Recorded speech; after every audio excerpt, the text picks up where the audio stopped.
Hello all, welcome back after a short commercial break. நம்ம strategy and business environment start பண்ணுறதுக்கு முன்னாடி ஒரு break எடுத்துக்கலாம்னு நினச்சிருந்தோம். And here we are. என்ன சொல்கிறாங்கன்னு பார்ப்போம். ஆல்ரெடி நம்ம என்ன பார்த்துருந்தோம், ஸ்ட்ராட்டஜிக் அனாலிசிஸ் பற்றி பார்த்துருந்தோம். கரெக்டாக 2.2ல் ஸ்ட்ராட்டஜிக் அனாலிசிஸ் சொல்லியிருந்தாங்க. இப்போ 2.3 strategy and business environment. To accomplish the goals and objectives of a business strategists create strategies and formulate policies considering both internal and external factors. Correct. ஒரு பிஸ்னஸோட goals and அப்ஜெக்டிவ்ஸை வந்துட்டு accomplish பண்ணுறதுக்கு strategists என்ன பண்ணுறாங்க, ஸ்ட்ராட்டஜிஸும் பாலிசிஸும் formulate பண்ணுறாங்க, internal and external ஃபேக்டர்ஸை consider பண்ணி. ஓகேவா? A framework for adjusting to the demands of an unpredictable environment and an uncertain future is provided by strategic management. Correct. இப்போ வந்துட்டு நம்மக்கிட்ட அன்ப்ரெடிக்டபிள் என்விரான்மெண்ட் தான் இருக்குது, எல்லாத்தையும் நம்மளால் ப்ரெடிக்ட் பண்ண முடியாது. அப்புறம் ஒரு அன்சர்டைன் ஃப்யூச்சர் தான் இருக்குது, ஃப்யூச்சரில் என்ன நடக்கும் நம்மளால் சர்டைனாக சொல்ல முடியாது. இது ரெண்டுத்துக்கும் அட்ஜஸ்ட் பண்ணுறதுக்கு நம்மளை ஹெல்ப் பண்ணுறது தான் ஸ்ட்ராட்டஜிக் மேனேஜ்மெண்ட் அப்படின்னு சொல்கிறாங்க. ஓகேவா? Management, strategy, resources, environment. The business environment is highly dynamic and continuously evolving. Correct. Strategists provide an interface between the organizational abilities and the opportunities and challenges it must deal within the larger environment. என்ன சொல்கிறாங்க அப்படின்னா, நம்மக்கிட்ட இருக்க ரிசோர்ஸஸ்க்கும் வெளியில் இருக்க என்விரான்மெண்ட்டுக்கும் மேனேஜ்மெண்ட்டுக்கும் நடுவில் strategy வந்து ஒரு பாலமாக இருக்குது அப்படிங்கிற மாதிரி கொண்டு வராங்க. நம்மளோட organisational abilities and opportunities and challenges. ஓகேவா? இதுதான் நம்மக்கிட்ட இருக்க ஆர்கனைசேஷனல் எபிலிட்டிஸ். இது வந்துட்டு ஆப்பர்ச்சுனிட்டிஸ். ஓகேவா? And challenges. ஓகேவா? It must deal with in the larger environment. The term business environment refers to all external factors, influences or situations that in some way affect the business decisions, plans and operations. Organizational success is determined by its business environment and even more from its relationship with it. Business environment தான் வந்துட்டு நம்ம ஆர்கனைசேஷனோட சக்ஸஸை determine பண்ணுதான். இன்னும் சொல்லப்போனால் நமக்கும் அந்த business என்விரான்மெண்ட்டுக்கும் நம்ம பிஸ்னஸ்க்கும் business என்விரான்மெண்ட்டுக்கும் இருக்க relationship தான் வந்துட்டு நம்ம பிஸ்னஸோட சக்ஸஸை வந்து டிட்டர்மைன் பண்ணுது அப்படின்ற மாதிரி சொல்கிறாங்க. ஓகேவா? பிஸ்னஸ் என்விரான்மெண்ட் ரெஃபர் பண்ணுங்கள் அப்படின்னு சொன்னால், அது டிஃபைன் பண்ணுங்க அப்படின்னு சொன்னால் நம்ம இதுதான் எழுதணும். Business environment refers to all external factors, influences or situations. அது some or the other way நம்மளோட பிஸ்னஸ் டெசிஷன்ஸ், பிளான்ஸ் அண்ட் ஆப்ரேஷன்ஸை அஃபெக்ட் பண்ணுது அப்படின்னா அது எல்லாமே பிஸ்னஸ் என்விரான்மெண்ட் தான் அப்படின்னு சொல்கிறாங்க. Strategic management is involved with choosing a long term direction in relation to these resources and opportunities. ஓகேவா? ஸ்ட்ராட்டஜிக் மேனேஜ்மெண்ட் கிட்ட வராங்க. இப்போது அது என்ன இதில் இன்வால்வ் ஆகிருக்கு அப்படின்னா, நம்ம ஒரு லாங் டேர்ம் டைரக்ஷனை வந்துட்டு சூஸ் பண்ணணுமா. எதை மனசில் வச்சு அப்படின்னா, ரிசோர்ஸஸ் அண்ட் ஆப்பர்ச்சுனிட்டிஸை மனசில் வச்சு. There is a close and continuous interaction between the business and its environment. என்ன சொல்கிறாங்க அப்படின்னா, பிஸ்னஸ்க்கும் அதோட என்விரான்மெண்ட்டுக்கும் ஒரு க்ளோஸான ஒரு தொடர்ச்சியான ஒரு இன்ட்ராக்ஷன் நடந்துக்கிட்டே இருக்குது அப்படின்னு சொல்கிறாங்க. This interaction helps in strengthening the business firm and using its resources more effectively. இந்த இன்ட்ராக்ஷன் என்ன பண்ணுது அப்படின்னா, நம்மளோட பிஸ்னஸ் ஃபார்மை ஸ்ட்ரென்தன் பண்ணுறதுக்கும் நம்மளோட ரிசோர்ஸஸை வந்து எஃபெக்டிவாக யூஸ் பண்ணுறதுக்கும் ஹெல்ப் பண்ணுது அப்படிங்கிற மாதிரி சொல்கிறாங்க. It helps the business in the following ways. அதாவது இந்த இன்டராக்ஷன், பிஸ்னஸ்க்கும் என்விரான்மெண்ட்டுக்கும் நடக்கக்கூடிய இன்டராக்ஷன் என்ன மாதிரியான வகையில் நம்மளோட பிஸ்னஸை ஹெல்ப் பண்ணுது அப்படின்னு சொல்கிறாங்க. ஓகேவா?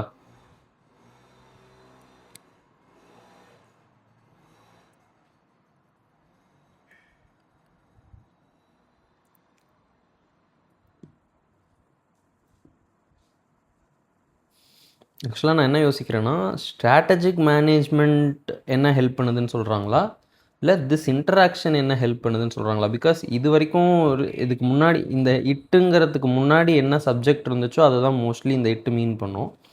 பட் இந்த ஹெட்டிங், அதாவது பேராவோட ஸ்டார்டிங் வந்துட்டு ஸ்ட்ராட்டஜிக் மேனேஜ்மெண்ட்டுன்னு இருக்குது. இந்த சென்டென்ஸ் இந்த பர்டிகுலர் சென்டென்ஸில் வந்து திஸ் இன்டராக்ஷன் தான் ஆரம்பிக்கிறாங்க. திஸ் இன்டராக்ஷன் அப்படிங்கிறப்போ பிஸ்னஸ் அண்ட் இட்ஸ் என்விரான்மெண்ட்டை தான் குறிக்குது. ஸோ ஓகே, இது உள்ளே படிப்போம், அப்போ மேபி நமக்கு ஒரு ஐடியா கிடைக்கும். Determine opportunities and threats. நம்ம ஆல்ரெடி பார்த்துருக்கோம் இதை கரெக்டாக. The interaction between the business and its environment would explain. இங்கே interaction between the business and environment தான் சென்டென்ஸே ஆரம்பிக்குது. ஸோ அந்த இன்டராக்ஷனை தான் வந்துட்டு அதோட பெனிஃபிட்ஸை தான் சொல்கிறாங்க. ஸோ இப்போ கொஷின் எப்படி கேட்கலாம், what are the benefits of business and its environment interacting with each other அப்படின்னு கேட்டாங்க அப்படின்னா நம்ம இந்த பாயிண்ட்ஸ்லாம் எழுதணும். ஓகேவா. Determine opportunities and threats. நமக்கு என்னென்ன ஆப்பர்ச்சுனிட்டிஸ் இருக்குது, த்ரெட்ஸ் இருக்குது அப்படின்னு நம்ம என்விரான்மெண்ட்டோட இன்ட்ராக்ட் பண்ணோம் அப்படின்னா தான் தெரியும். ஓகேவா. The interaction between the business and its environment would explain opportunities and threats to the business. கரெக்டாக. It helps to find new needs and wants of the customers, changes in laws, changes in social behaviors, and tells what new products the competitors are bringing in the market to attract customers.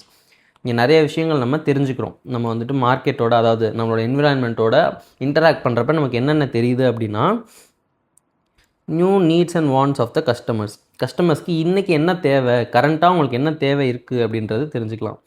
சட்டத்தில் ஏதாவது மாற்றங்கள் வந்திருக்கா அப்படிங்கிறத தெரிஞ்சுக்கலாம்.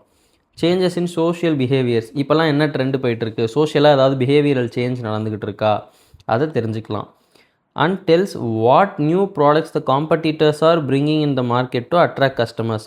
நம்மளை மாதிரி இருக்க சக காம்படிட்டர்ஸ் என்ன மாதிரியான வேலைலாம் செய்கிறாங்க, என்ன மாதிரி ப்ராடக்ட்ஸை வந்து உள்ளே கொண்டு வராங்க அப்படிங்கிறத தெரிஞ்சுக்கலாம். ஓகேவா. அடுத்து கிவ்ஸ் டைரக்ஷன் ஃபார் growth, வளர்ச்சிக்கான பாதையை காட்டுது அப்படின்றாங்க. The interaction with the environment enables the business to identify the areas for growth and expansion of their activities. ஓகேவா. அவங்களுக்கு வந்துட்டு ஏரியாஸ் ஆஃப் growth எங்கே இருக்குது, எங்கே வந்து நமக்கு வளர்ச்சிக்கான பாதை இருக்குது அப்படிங்கிறத காட்டுது. Once the business is aware and understands the changes happening around, it can plan and strategise to have a successful business. நம்மளை சுற்றி என்ன நடக்குது அப்படிங்கிறத வந்துட்டு நம்ம தெரிஞ்சு அதை புரிஞ்சு இருந்தோம் அப்படின்னா நம்ம வந்து ஒரு நல்ல ஸ்ட்ராட்டஜி போட்டு சக்ஸஸ்ஃபுல்லாக கொண்டு போகலாம் அப்படின்ற மாதிரி சொல்கிறாங்க. இதில் 2 பாயிண்ட் சொல்கிறாங்க. என்னென்னா, நமக்கு எந்த ஏரியாவில் growth அண்ட் எக்ஸ்பேன்ஷனுக்கு வாய்ப்பு இருக்குது அப்படிங்கிறத ஐடென்டிஃபை பண்ணலாம். அப்புறம் நம்மளை சுற்றி என்ன நடக்குதுன்னு தெரிஞ்சிருச்சு அப்படின்னா நம்ம ப்ராப்பராக சக்ஸஸ்ஃபுல்லாக ஒரு ஸ்ட்ராட்டஜி போட்டு அடுத்து growth-ஐ நோக்கி போயிட்டே இருக்கலாம் அப்படின்ற மாதிரி சொல்கிறாங்க. அடுத்து ஒரு கண்டினியூஸ் லேர்னிங் இருக்கும் அப்படிங்கிறாங்க. The managers are motivated to continuously update their knowledge, understanding and skills to meet the predicted changes in the realm of business. என்ன சொல்கிறாங்க அப்படின்னா, மேனேஜர்ஸ் வந்துட்டு அவங்களோட நாலேஜ், அண்டர்ஸ்டாண்டிங், ஸ்கில்ஸ் இதெல்லாத்தையும் வந்துட்டு கண்டினியூஸாக அப்டேட் பண்ணுறதுக்கு இது மோட்டிவேட் பண்ணுது அப்படின்ற மாதிரி சொல்கிறாங்க. இந்த பிஸ்னஸும் அதோட என்விரான்மெண்ட்டும் இன்ட்ராக்ட் பண்ணிக்குது இல்லையா, அதனால மேனேஜர்ஸ் வந்துட்டு இப்போ அவங்களாம் இப்படி பண்ணுறாங்க, இதெல்லாம் பண்ணுறாங்க, சூப்பர் நைஸ், அப்போ நம்மளும் இதை கற்றுக்கணும், ஏஐலாம் வந்துருச்சு, ஏஐ நாலேஜே நம்மக்கிட்ட இல்லையே, ஒரு நியூ டெக்னாலஜி வந்திருக்காது, நம்ம புரிஞ்சுக்கணுமே, ஐயோ இந்த ஸ்கில் நம்மக்கிட்ட இல்லையே, போய் ஒரு லீடர்ஷிப் ஸ்கில் நம்ம கிளாஸ் அட்டன் பண்ணிட்டு வரலாம் அப்படின்னு என்விரான்மெண்ட்டை பார்க்குறப்ப தான் அங்கே அட்வான்ஸ்டாக என்ன இருக்கோ அதெல்லாம் நம்ம மேனேஜர்ஸும் அப்டேட் பண்ணிக்குவாங்க. எனக்கு தெரிஞ்சதை வச்சு தான் நான் பிஸ்னஸ் ரன் பண்ணுவேன் அப்படின்னா அதில் வந்துட்டு growth-ஏ இருக்காது. கரெக்டாக. அப்புறம் என்ன சொல்கிறாங்க அப்படின்னா, இது ஸ்கில்ஸ்னால் வெறும் ஸ்கில்ஸ் மட்டும் இல்லை, skills to meet the predicted changes in the realm of business. ஓகேவா. ஏதாவது சேஞ்சஸ் வருது அப்படின்னு நம்ம ப்ரெடிக்ட் பண்ணிட்டோம்னா அதை மீட் பண்ணுறதுக்கான ஸ்கில்ஸ். ஓகேவா.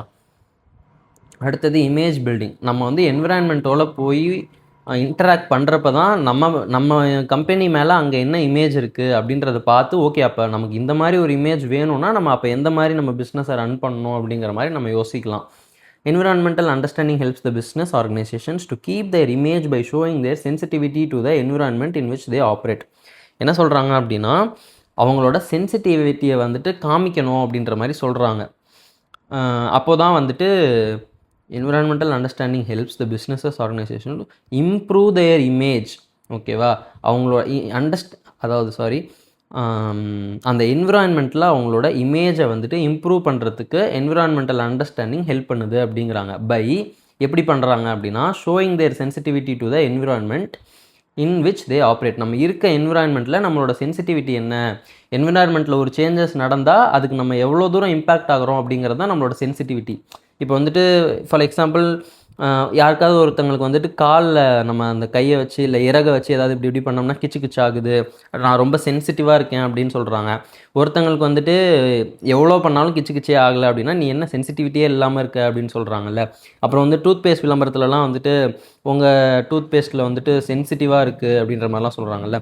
ஸோ ஒரு விஷயம் நடந்து அதுக்கு நம்ம எவ்வளோ இம்பேக்ட் ஆகுறோம், எவ்வளோ அதனால் நம்ம பாதிக்கப்படுறோம் அப்படிங்கிறது தான் சென்சிட்டிவிட்டி இந்த கான்டெக்ஸ்ட்லேயும்.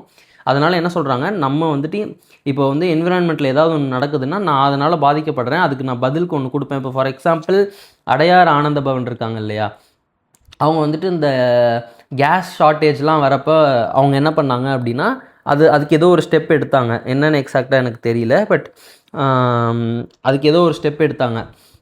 கேஸ் ஷார்ட்டேஜ் வர்றதுனால நாங்கள் இந்த மாதிரி எலக்ட்ரிக் இது யூஸ் பண்ண ஆரம்பித்தாங்கன்னு நினைக்கிறேன். கேஸ் ஸ்டவ்லேருந்து நாங்கள் இனிமேல் எலக்ட்ரிக் மெயினாக மாற்றலான் இருக்கோம் அப்படின்ட்டு மெஜாரிட்டி ஆஃப் த குக்கிங் வந்து எலக்ட்ரிக்கில் மாற்றுறோம் அப்படின்ற மாதிரி ஒரு இது சொல்கிறாங்க. இதெல்லாம் நமக்கு வந்துட்டு ஒரு பிராண்ட் வேல்யூவாக பார்க்குறப்ப it is a good thing. என்விரான்மெண்டலுக்கு சென்சிட்டிவாக இருக்காங்க, அவங்க வந்துட்டு ப்ராஃபிட்டை மட்டும் பார்க்கல அப்படிங்கிற மாதிரி. இது வந்துட்டு ஜென்ரலாக நம்ம எல்லாருக்குமே தேவையான ஒன்று. பட் இப்போ ஃபார் எக்ஸாம்பிள் என்ன சொல்லலாம், இப்போ கொரோனா டைமில் வந்துட்டு அது ரிலேட்டடாக ஏதாவது நல்லது பண்ணுறது, அந்த மாதிரி என்விரான்மெண்ட்டில் எந்த சேஞ்ச் நடந்தாலும் அதுக்கு சென்சிட்டிவாக இருக்காங்க அப்படிங்கிறது சொல்லுது. ஃபார் எக்ஸாம்பிள் சொல்கிறாங்க அவங்களே, நான் கஷ்டப்பட்டு இவ்வளோலாம் யோசிச்சுட்டு இருந்திருக்கேன். In view of the shortage of power, many companies have set up captive power plants with their factories to meet their own requirement of power as well as extended surplus capacities in the vicinities. பார்த்தீங்களா, power shortage இருக்கப்ப அவங்க வந்துட்டு எனக்கு தேவையான கரண்ட்டை நானே produce பண்ணிக்கிறேன் அப்படின்ட்டு பவர் பிளான்ட்ஸ்லாம் இன்ஸ்டால் பண்ணியிருக்காங்க. இது ஒரு type of image building and showing their sensitivity to the environment. ஓகேவா. அப்புறம் understanding the needs of the environment helps to showcase that the business is aware and responsive to the needs. ஓகேவா. சரிடா, இப்போ நீ அவேராக இருக்க, responsive to த நீட்ஸாக இருக்க அப்படிங்கிறதெல்லாம் நீ காமிச்சு என்ன பண்ண போகிற அப்படின்னா, at the end of the day customers தான் வந்துட்டு ஒரு பிஸ்னஸை வின் ஆர் லூஸ் அப்படிங்கிறதுக்கு அவங்க தான் டிசைட் பண்ணணும். அவங்க தான் வந்துட்டு அல்டிமேட் கிங்குன்னு வச்சுக்கோங்களேன். ஸோ அப்போ கஸ்டமர்ஸ் எப்போ வந்துட்டு ஒருத்தங்களுக்கு சப்போர்ட் பண்ணுவாங்க, அவங்க மேலே ஒரு நல்ல இமேஜ் இருந்தால் தானே சப்போர்ட் பண்ணுவாங்க. ஸோ இந்த மாதிரி சின்ன சின்ன விஷயங்கள்லாம் நம்ம பண்ணுறப்ப நம்மளோட இமேஜ் நல்லாகும். ஹென்ஸ் நம்ம பிஸ்னஸ் வந்து ஒரு சக்ஸஸ்ஃபுல் பிஸ்னஸாக மாறும் அப்படின்ற மாதிரி சொல்கிறாங்க. It creates a positive image and helps it to prosper and win over the competitors அப்படின்னு சொல்கிறாங்க. ஓகேவா. Meeting competition. It helps the businesses to analyze the competitor's strategy and formulate their own strategy accordingly. இப்போ நம்ம என்விரான்மெண்ட்டோட போய் interact பண்ணுறதுனால என்ன நடக்குது அப்படின்னா, நம்மளோட காம்படிட்டர்ஸ் என்ன ஸ்ட்ராட்டஜி வச்சுருக்காங்க அப்படின்றத பார்த்துட்டு அதையும் அனலைஸ் பண்ணிவிட்டு அப்புறமா நமக்கு ஏற்ற மாதிரி ஒரு ஸ்ட்ராட்டஜி கொண்டு வரது.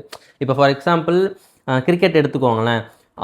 நமக்கு தெரியும் விராட் கோலி வராரு அப்படின்னா ஆஃப் சைடில் தான் போடுவாங்க, கவர் டிரைவுக்கு போய் அவுட் ஆவார் அப்படிங்கிறது பவுலரோட ஸ்ட்ராட்டஜியாக இருக்குன்றது நமக்கு தெரியும். அப்போ பவுலர் அப்படி ஒரு ஸ்ட்ராட்டஜி போடுறான்னா அதுக்கு நம்ம விராட் கோலி என்ன ஸ்ட்ராட்டஜி பண்ணணும் அப்படிங்கிறது, இப்போ அவனோட ஸ்ட்ராட்டஜி தெரிஞ்சால் அதுக்கேற்ற மாதிரி நம்ம ஒரு ஸ்ட்ராட்டஜி போட்டு வரலாம்ல. ஸோ அந்த மாதிரி சொல்கிறாங்க. Business strategies relate to organisational resources to challenge and opportunities in the larger environment.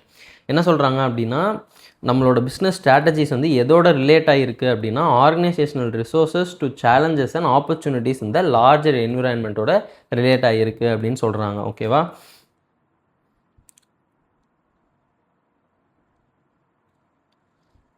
The changes happening in the external environment challenge organizations to find novel and unique strategies to remain in business and succeed. என்ன சொல்கிறாங்க அப்படின்னா, external என்விரான்மெண்ட்டில் நடக்கக்கூடிய changes இருக்குது இல்லையா, அதுதான் வந்துட்டு ஒரு ஆர்கனைசேஷனை challenge பண்ணுது அப்படிங்கிறாங்க. எதுக்கு சேலஞ்ச் பண்ணுது அப்படின்னா, யூனிக்கான ஸ்ட்ராட்டஜிஸை கண்டுபிடிச்சி பிஸ்னஸில் சக்ஸஸ்ஃபுல்லாக இருக்கிறதுக்கான சேலஞ்சை வந்துட்டு இந்த சேஞ்சஸ் தான் வந்துட்டு கொடுக்குது அப்படிங்கிறாங்க. இந்த இடத்துல நோவல்னால் என்னன்னு எனக்கு தெரியல.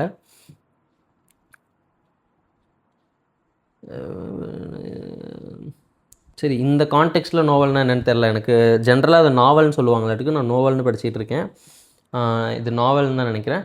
So something novel and unique strategies. நம்ம புத்திசாலித்தனமாக ஸ்ட்ராட்டஜி போட்டு அந்த சேஞ்சஸ் வந்தாலும் நான் சக்ஸஸ்ஃபுல்லாக இருப்பேன் அப்படிங்கிற மாதிரி இருக்கணும். அதுதான் நம்மளோட சேலஞ்ச் அப்படிங்கிறாங்க. ஓகேவா. As the world is getting smaller and competition is increasing. World is getting smallerனால் என்னென்னு எனக்கு சத்தியமாக தெரில. சின்னதாகிட்டு இருக்கா இல்லை என்னன்னு சொல்கிறாங்க. அதாவது பாப்புலேஷன் அதிகமாகுது அந்த மாதிரி ஏதாவது சொல்கிறாங்களா, இல்லை குளோபலைசேஷன் எல்லாமே இப்போ எல்லாருக்கும் கிடைக்க ஆரம்பிச்சிருச்சுன்ற மாதிரி சொல்கிறாங்களா, எந்த சென்ஸில் சொல்கிறாங்கன்னு தெரில. ஆனால் competition is heavily increasing, that is acceptable. Organisation have an increasing pressure to develop their businesses and strengthen their competitiveness. ஆமாம், அப்படி பார்த்தா வேர்ல்டு இஸ் கெட்டிங் ஸ்மாலர் அப்படிங்கிறது எனக்கு புரியுது. என்ன அப்படின்னா, முன்னெல்லாம் வந்துட்டு இப்போ நான் ஒரு இடத்துல ஒரு பிஸ்னஸ் பண்ணுறேன் அப்படின்னா எனக்கு காம்படிஷனுக்கே ஆள் இருக்காது, நான் வச்சது தான் சட்டம் அப்படிங்கிற மாதிரி இருக்கும். பட் இப்போ பார்த்தோம் அப்படின்னா நம்ம பிஸ்னஸோட வேர்ல்டு அப்படிங்கிறது பார்த்திங்கன்னா சின்னது தான். நம்ம எவ்வளோ பேர் கேப்சர் பண்ணுறோம் அப்படிங்கிறது மட்டும்தான் நம்ம டெரிட்டரிக்குள்ளே வரும் அப்படிங்கிற மாதிரி இருக்குது. ஸோ இப்போ எல்லா ஆர்கனைசேஷனுக்குமே என்ன ப்ரெஷர் இருக்குது, அவங்க பிஸ்னஸை டெவலப் பண்ணிக்கிறதும் அவங்களோட காம்படிட்டிவ்னஸை ஸ்ட்ரென்தன் பண்ணிக்கிறதும் அவங்களுக்கு வந்துட்டு ஒரு ப்ரெஷராக இருக்குது. ஓகேவா. Strategic analysis covering internal and external environment is highly relevant and important for the strategists in organization in order to achieve competitive advantage as well as ensure high performance for survival and growth. இப்போது ஒரு கம்பெனியில் வந்துட்டு strategist இருக்காங்க இல்லையா, அவங்க வந்து அந்த கம்பெனியோட காம்படிட்டிவ் அட்வான்டேஜை அச்சீவ் பண்ணுறதுக்கும் ஹை பர்ஃபார்மன்ஸை வந்து என்ஷூர் பண்ணுறதுக்கும் அவங்களோட சர்வைவல் க்ரோத்தை பற்றிலாம் வந்துட்டு ஹை பர்ஃபார்மன்ஸ் என்ஷூர் பண்ணுறதுக்கும் அவங்களுக்கு என்ன ரொம்ப முக்கியமாக தேவைப்படுது அப்படின்னா ஸ்ட்ராட்டஜிக் அனாலிசிஸ் தேவைப்படுது. ஸ்ட்ராட்டஜிக் அனாலிசிஸில் என்ன இருக்குது, இன்டர்னல் அண்ட் எக்ஸ்டர்னல் என்விரான்மெண்ட் அப்படிங்கிறாங்க. ஓகேவா? ஸோ ஜென்ரலாக என்ன சொல்கிறாங்க அப்படின்னா ஸ்ட்ராட்டஜிக் அனாலிசிஸில் இருக்க இன்டர்னல் அண்ட் எக்ஸ்டர்னல் என்விரான்மெண்ட் தான் வந்துட்டு ரொம்ப முக்கியம். இதை நீங்கள் கன்சிடர் பண்ணி தான் நீங்கள் வந்து ஸ்ட்ராட்டஜிஸ் போடணும். அப்போ தான் உங்களால் வந்துட்டு காம்படிட்டிவ் அட்வான்டேஜ் அச்சீவ் பண்ண முடியும். சக்ஸஸ் அண்ட் க்ரோத்துக்கு, சர்வைவல் அண்ட் க்ரோத்துக்கு வந்து ஹை பர்ஃபார்மன்ஸை என்ஷூர் பண்ண முடியும் அப்படின்ற மாதிரி சொல்கிறாங்க. To flourish, a business must be aware of, assess and respond to many opportunities and threats present in its environment.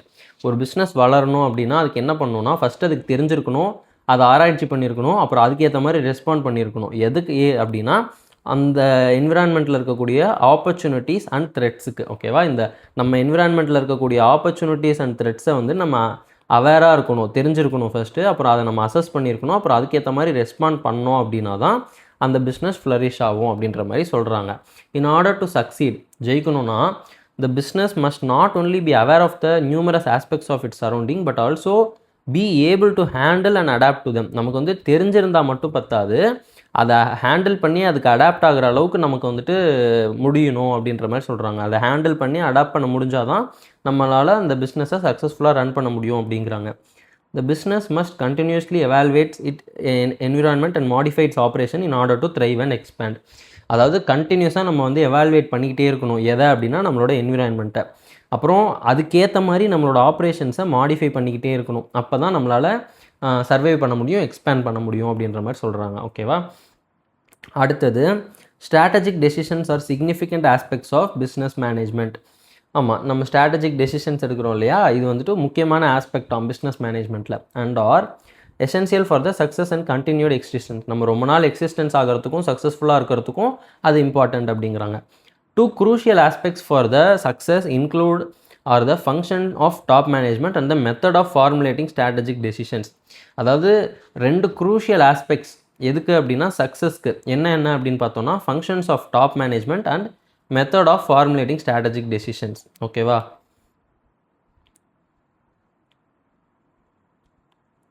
Function of top management ஒன்று, method of formulating strategic decisions 2. ஓகேவா? Improvement of strategic decisions is constant endeavour for strategist. ஆமாம், நம்ம வந்துட்டு strategic decision எடுத்துட்டோம் அப்படிங்கிறத விடாமல் அதை கான்ஸ்டண்ட்டாக இம்ப்ரூவ் பண்ணிக்கிட்டே இருக்க வேண்டியது வந்துட்டு ஸ்ட்ராட்டஜிஸ்டோட பொறுப்பு, கடமை அப்படின்ற மாதிரி சொல்கிறாங்க. Due to contemporary environments changes and the challenges that managers must overcome when making decisions, there is interest in enhancing strategic decision making. என்ன சொல்கிறாங்க அப்படின்னா என்விரான்மெண்ட் வந்து சேஞ்ச் ஆகிட்டே இருக்குது, அப்புறம் சேலஞ்சஸ் நிறைய இருக்குது மேனேஜர்ஸ்க்கு டெசிஷன் எடுக்கிறதுல. அதனால் என்ன இருக்குது அப்படின்னா ஸ்ட்ராட்டஜிக் டெசிஷன் மேக்கிங்கை வந்து என்ஹான்ஸ் பண்ணுறதுல ஆர்வம் காட்டுறாங்க அப்படின்ற மாதிரி சொல்கிறாங்க. The environment is far more dynamic and unpredictable than it used to be. முன்னாடி இருந்ததை விட இப்போ ரொம்ப டைனமிக்காக அன்பிரடிக்டபுளாக இருக்குது என்விரான்மெண்ட் அப்படின்ற மாதிரி சொல்கிறாங்க. எப்போ எது நடக்கும்னே தெரில. முன்னாடிலாம் ஒரு பிஸ்னஸ் வந்து க்ரோ ஆகணும் அப்படின்னா it will take a lot of time. ஓகேவா? 10-15 இயர்ஸ் இல்லாமல் ஒரு பெரிய கம்பெனி இல்லை அப்படின்ற மாதிரி இருக்கும். பட் இப்போலாம் அப்படி கிடையாது. நல்ல ஐடியாவாக இருந்து டக்குன்னு பிக்கப் ஆச்சுன்னா எந்த ஒரு ஸ்டார்ட் அப்பாக இருந்தாலும் வித்தின் 2 or 3 இயர்ஸ்க்குள்ளே அவங்க வந்துட்டு மில்லியனியர் பில்லியனியர் எதோ சொல்கிறாங்க. ஸோ ரொம்ப டைனமிக்காக. அதே மாதிரி பெரிய கம்பெனிலாம் டக்குன்னு சரிஞ்சு ஒன்றுமே இல்லாமல் போனது. இப்போ பைஜூஸ்லாம் எடுத்துக்கிட்டிங்கன்னா நல்லா வந்துட்டு இருந்தது, அப்புறம் ஒன்றுமே இல்லாமல் போயிடுச்சு. ஸோ இப்போ வந்து ரொம்ப ஷார்ட் டைம்லேயே வந்துட்டு அப்ஸ் அண்ட் டவுன்ஸ் நிறையா இருக்குது. ஸோ நிறைய டைனமிக்காகவும் இருக்குது, அன்பிரடிக்டபுளாகவும் இருக்குது அப்படின்ற மாதிரி சொல்கிறாங்க. Micro and macro environment. The environment in which an organization exists can be described in terms of opportunities and threats operating in the external environment apart from the strengths and weaknesses existing in the internal environment. அதாவது ஒரு company எந்த என்விரான்மெண்ட்டில் இருக்குது அப்படிங்கிறத நம்ம எப்படி describe பண்ணலாம் அப்படின்னா either opportunities and த்ரெட்ஸை பற்றி சொல்லலாம். அது வந்துட்டு எக்ஸ்டர்னல் என்விரான்மெண்ட்டோட ரிலேட் ஆகிருக்கு. அப்புறம் என்ன சொல்லலாம், அதோட ஸ்ட்ரென்த்ஸ் அண்ட் வீக்னஸஸை பற்றி சொல்லலாம். அது அதோட இன்டர்னல் என்விரான்மெண்ட்டை பற்றி ரிலேட் ஆகிருக்கு. ஸோ என்விரான்மெண்ட் அப்படின்னு பார்க்குறப்ப நம்ம பிஸ்னஸ்க்கு வெளியில் இருக்கிறது மட்டும் இல்லை, உள்ளே இருக்கிறதும் தான். ஸோ அவங்க என்ன சொன்னாங்க, என்விரான்மெண்ட் அப்படின்னா பிஸ்னஸை எதெல்லாம் அஃபெக்ட் பண்ணுதோ எல்லாமே என்விரான்மெண்ட்டுன்னு சொன்னாங்கல்ல. ஸோ அப்போ இன்டர்னல் என்விரான்மெண்ட்டும் அதில் வரும் அப்படிங்கிறத நான் புரிஞ்சுக்கிறேன். நான் இது வரைக்கும் என்விரான்மெண்ட்னா நம்மளை சுற்றி இருக்கிறது மட்டும் நினச்சேன். ஸோ இப்போ நமக்குள்ளே இருக்கிறதும் நம்ம என்விரான்மெண்ட் தான் அப்படின்றது புரியுது. Business strategists should always be adequately informed on developments occurring in their company, its industry and within micro and macro environment of business. ஆமாம், ஸ்ட்ராட்டஜிஸ்ட்க்கு வந்து எப்போவுமே என்ன நடக்குது, என்ன டெவலப்மெண்ட்ஸ் நடக்குது அப்படிங்கிறத போதுமான அளவு நம்ம இன்ஃபார்ம்டாக இருக்கணும். நம்ம யாரும் இன்ஃபார்ம் பண்ண முடியாது, அவங்க தெரிஞ்சு வச்சுருந்துருக்கணும் என்னென்ன டெவலப்மெண்ட்ஸ் நடக்குது அப்படிங்கிறது. எதில் அவங்க கம்பெனியில், அவங்க இண்டஸ்ட்ரியில், அப்புறம் மைக்ரோ அண்ட் மேக்ரோ என்விரான்மெண்ட்டில் என்னென்ன நடக்குதுங்கிறது ஸ்ட்ராட்டஜிஸ்ட்க்கு தெரிஞ்சிருக்கணும் அப்படிங்கிறாங்க. For making any strategic decision, they should be able to comprehend the facts available and challenge the underlying assumptions. ஓகேவா? இப்போது ஒரு ஸ்ட்ராட்டஜிக் டெசிஷன் எடுக்கணும் அப்படின்னா ஒரு ஸ்ட்ராட்டஜிஸ்டோட வேலை என்ன அப்படின்னா அங்கே இருக்கக்கூடிய ஃபேக்ட்ஸ் எல்லாத்தையும் காம்ப்ரஹெண்ட் பண்ணணும், தெரியணும். ஓகேவா? ஓகே, இதுதான்ப்பா இருக்குது, இப்போ வந்து இந்த கண்டிஷனில் போயிட்டுருக்கு, கவர்மெண்ட் இப்படி இருக்குது, மக்கள்லாம் இப்படி நினைக்கிறாங்க, நம்ம காம்படிட்டர் இப்படி ஒரு பிளான் போட்டிருக்கோம் அப்படின்னு என்ன ஃபேக்ட்ஸ் இருக்கோ அது எல்லாத்தையும் அனலைஸ் பண்ணி அதை காம்ப்ரஹெண்ட் பண்ண தெரியணும். அப்புறம் இப்போ நம்ம சொசைட்டியில் வந்துட்டு இதெல்லாம் பண்ணவே முடியாது அப்படிங்கிற மாதிரி ஒரு பேசிக்காக ஒரு அசம்ஷன் இருக்குது அப்படின்னா அதை சேலஞ்ச் பண்ணணும்.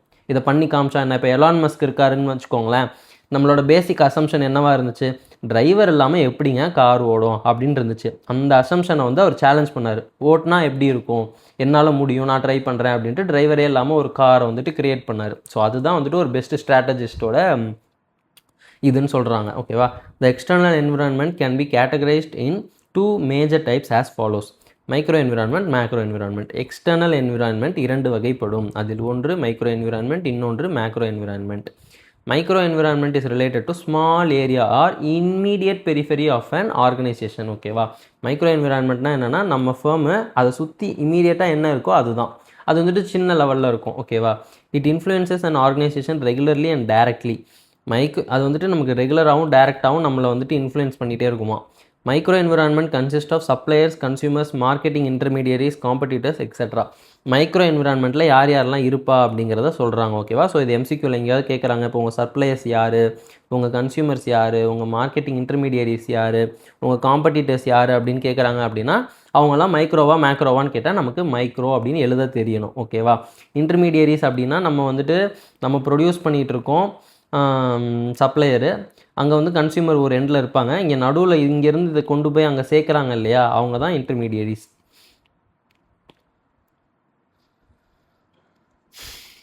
அடுத்து, these are specific to the set business or firm and affect its working on a direct and regular basis. ஓகேவா? இது ஒவ்வொரு பிஸ்னஸ்க்கும் ஸ்பெசிஃபிக்காக தனித்தனியாக இருக்கும், அப்புறம் அதை ரெகுலராகவும் டைரக்டாகவும் பாதிச்சுக்கிட்டே இருக்கும் அப்படின்ற மாதிரி சொல்கிறாங்க. Within the micro or the immediate environment in which a firm operates, we need to address the following issue. Micro என்விரான்மெண்ட்டில் நம்ம என்னென்ன இஷ்யூலாம் வந்துட்டு அட்ரஸ் பண்ணோம் அப்படிங்கிறத இங்கே சொல்கிறாங்க. ஓகேவா? Employees of the firm, their characteristics and how they are organised.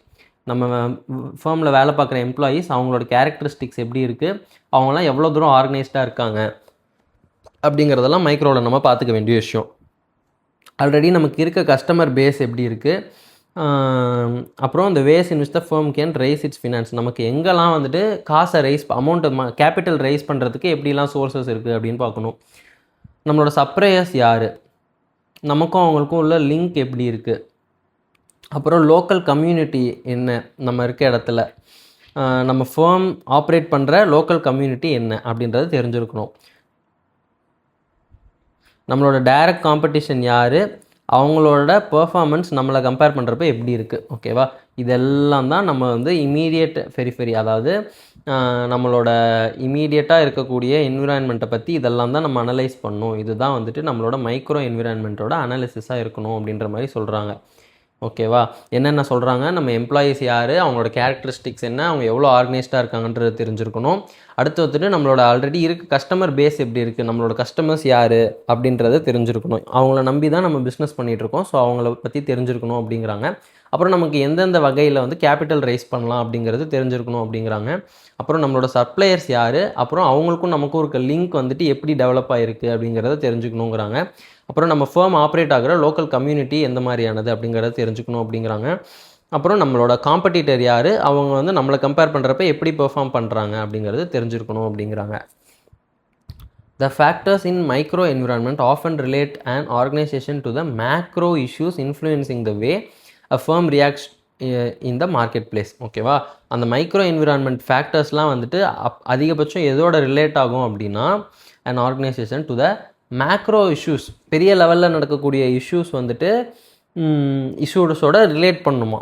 அதாவது என்ன சொல்கிறாங்க அப்படின்னா, இருங்க நான் பொறுமையாக சொல்கிறேன். The factors in micro environment often relate to an organization to the macro issues influencing the way a firm reacts in the marketplace. ஓகேவா, இதுக்கு முன்னாடி என்ன சொல்கிறாங்கன்றது அப்புறம் யோசிப்போம்.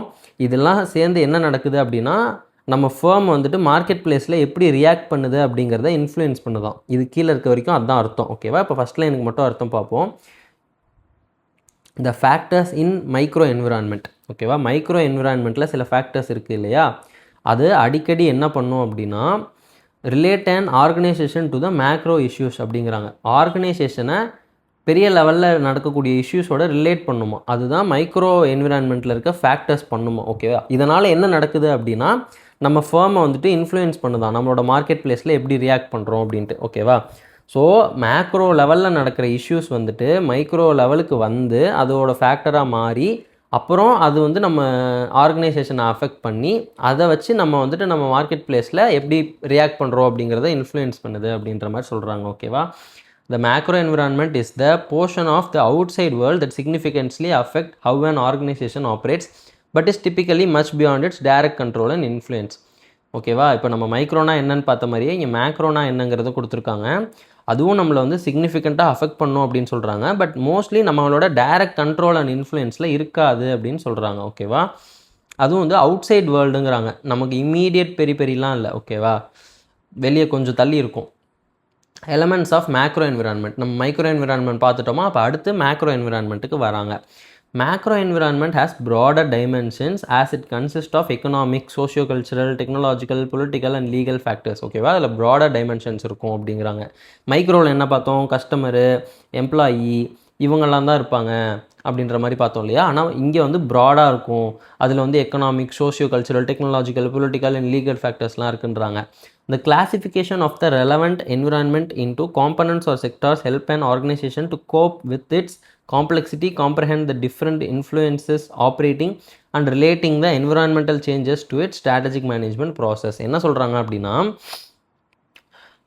நமக்கு வந்துட்டு என்விரான்மெண்ட்டில் சில காம்பனன்ட்ஸ் ஆர் செக்டார்ஸ் இருக்கும்ல, அதை வந்துட்டு கரெக்டாக கிளாஸிஃபை பண்ணிக்கிட்டோம் அப்படின்னா அது வந்து நம்ம ஆர்கனைசேஷனை ஹெல்ப் பண்ணுமா. எதுக்கு ஹெல்ப் பண்ணும் அப்படின்னா காம்ப்ளெக்சிட்டியோட கோப்பப் பண்ணுறதுக்கு ஹெல்ப் பண்ணுமா, இன்ஃப்ளூயன்சஸ் வந்துட்டு எப்படிலாம் இருக்குது அப்படிங்கிறத நம்ம காம்ப்ரஹெண்ட் பண்ணுறதுக்கு ஹெல்ப் பண்ணுமா, அப்புறம் வந்துட்டு என்விரான்மெண்டல் சேஞ்சஸ் என்ன நடக்குதோ அதோட ரிலேட் பண்ணி ஸ்ட்ராட்டஜிக் மேனேஜ்மெண்ட் ப்ராசஸ்க்கு ஹெல்ப் பண்ணுமா. ஓகேவா, the environment includes factors outside the firm which can lead to opportunities for or threats to the firm.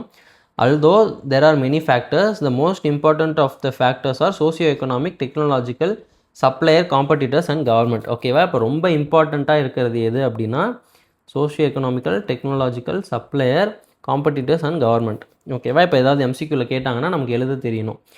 Most இம்பார்ட்டண்ட்னா என்ன, STASCG இதை வச்சு எதாவது பண்ண முடியுமா, SETC, STSCG, சிஜினா சென்ட்ரல் கவர்மெண்ட்னு வச்சுக்கலாம், STSனா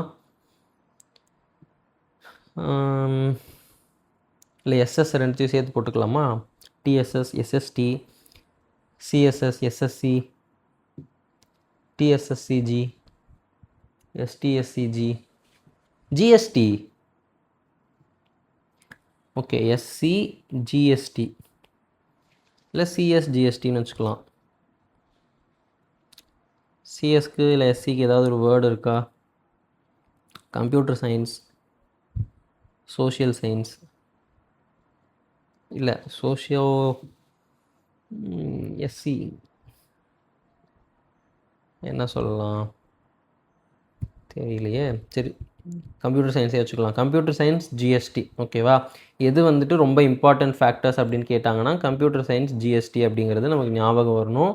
கம்ப்யூட்டர் சயின்ஸ் ஜிஎஸ்டினா அது ஞாபகம் வரும். அது அப்படின்னா என்னென்னு ஞாபகம் வருமா? கம்ப்யூட்டர் சயின்ஸ் ஜிஎஸ்டி அப்படின்னா சிஃபார் அதுக்குள்ளே மறந்து போச்சு. இது கல்ச்சுரலாக இருக்கும் ஓகேவா. இது சோஷியல், இது கவர்மெண்ட்டு, இன்னொரு சோஷியல் ஒன்று, T for technological, cultural, social, இன்னொரு என்னவாக இருக்கும்? பெஸ்டில் சொல்லி பார்ப்போமா? பெஸ்டில்னா பிஎஸ்டிஎல், அதில் கூட ஒரு தான் வருது. இன்னொரு என்னங்க? சோசியோ எக்கனாமிக் ஒன்று சொல்கிறாங்க, அப்புறம் சப்ளையர் ஒன்று சொல்கிறாங்க ஓகேவா.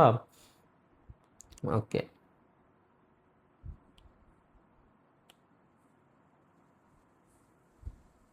சூப்பர். இப்போது எஸ்சிஜிஎஸ்டி அப்படின்னா என்ன வரும்? சிஎஸ்ஜிஎஸ்டி, மறுபடியும் ஒரு தடவை சொல்லி பார்த்துருவோம். சிஎஸ்ஜிஎஸ்டி. ஆனால் நான் ஏன் இப்போ மெமரிலாம் பண்ணிகிட்ருக்கேன்? இது வந்துட்டு அண்டர்ஸ்டாண்டிங் வீடியோ தானே. சரி, ஆரம்பிச்சிட்டோம். இதை மட்டும் முடிச்சுருவோம். கல்ச்சுரல், சோஷியோ எக்கனாமிக்கல், கவர்மெண்ட்டு, இது சப்ளையரு, இது வந்துட்டு டெக்னாலஜி ஓகேவா.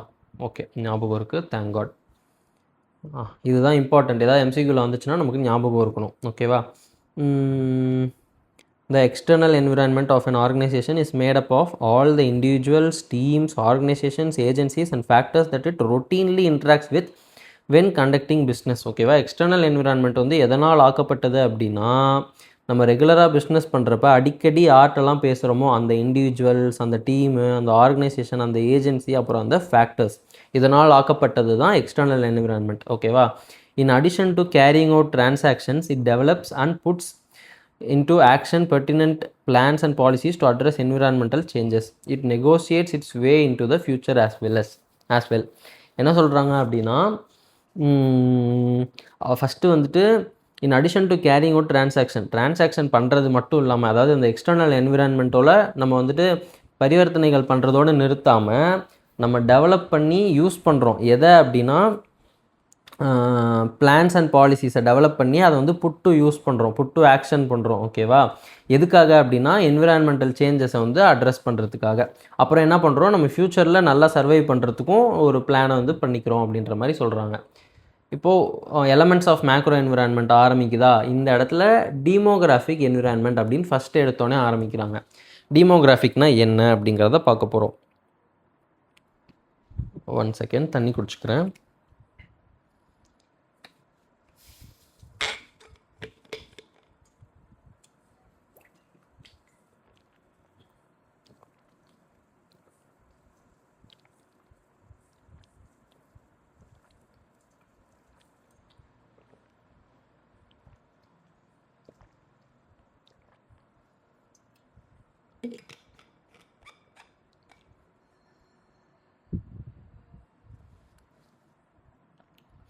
Okay. Demographics are the characteristics of a population that have been classified and explained according to certain criteria such age, gender and income in order to understand the features of a specific group. ஓகேவா. டீமோகிராஃபிக்ஸ் அப்படின்னா என்ன அப்படின்னா, ஒரு characteristics of a population அப்படிங்கிறாங்க. ஒரு பாப்புலேஷனோட characteristics, அவங்களோட குணாதிசயங்கள் அப்படின்றாங்க ஓகேவா. அது என்னடா பாப்புலேஷன், எந்த பாப்புலேஷனை சொல்கிறீங்க அப்படின்னா, நம்மளே ஒரு க்ரைட்டீரியா வச்சு சூஸ் பண்ணுவோம் ஓகேவா. இப்போ ஃபார் எக்ஸாம்பிள் ஏஜை வச்சு சூஸ் பண்ணுறோம் அப்படின்னா, இன்றைக்கி இருக்க டீனேஜர்ஸ்லாம் எப்படி இருக்காங்க, அவங்களோட கேரக்டரிஸ்டிக் எப்படி இருக்குது அப்படின்னு நம்ம சூஸ் பண்ணி அதை ரிசர்ச் பண்ணுறோம் அப்படின்னா அதுதான் அதோட டீமோகிராஃபிக்ஸ் ஓகேவா. அந்த பர்டிகுலர் டீனேஜ் பாப்புலேஷன் எப்படி இருக்காங்க, எந்த மாதிரியான ஆட்டிடியூடில் இருக்காங்க, அவங்களோட கேரக்டரிஸ்டிக்ஸ் எப்படி இருக்குது. இல்லை ஜெண்டரை வச்சு பார்க்குறது, இப்போ லேடிஸ்லாம் எதை விரும்புகிறாங்க, லேடிஸ்க்கான ட்ரெஸ் எப்படி இருக்குது, அதுக்கு எப்படி டிசைன் பண்ணலாம் அப்படின்னு நம்ம அந்த பாப்புலேஷனை அனலைஸ் பண்ணோன்னா அந்த கேரக்டரிஸ்டிக்ஸ் தான் டீமோகிராஃபிக்ஸ்.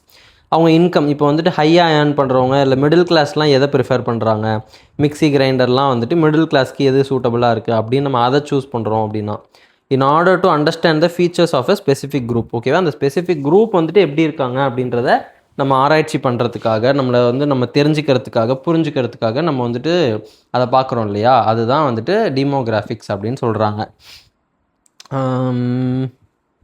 Demographical analysis considers factors such as race, age, income, education, possession of assets, house ownership, job position, region and the degree of education. இதெல்லாம் பார்ப்பாங்க அப்படின்ற மாதிரி சொல்கிறாங்க டீமோகிராஃபிக்கில்.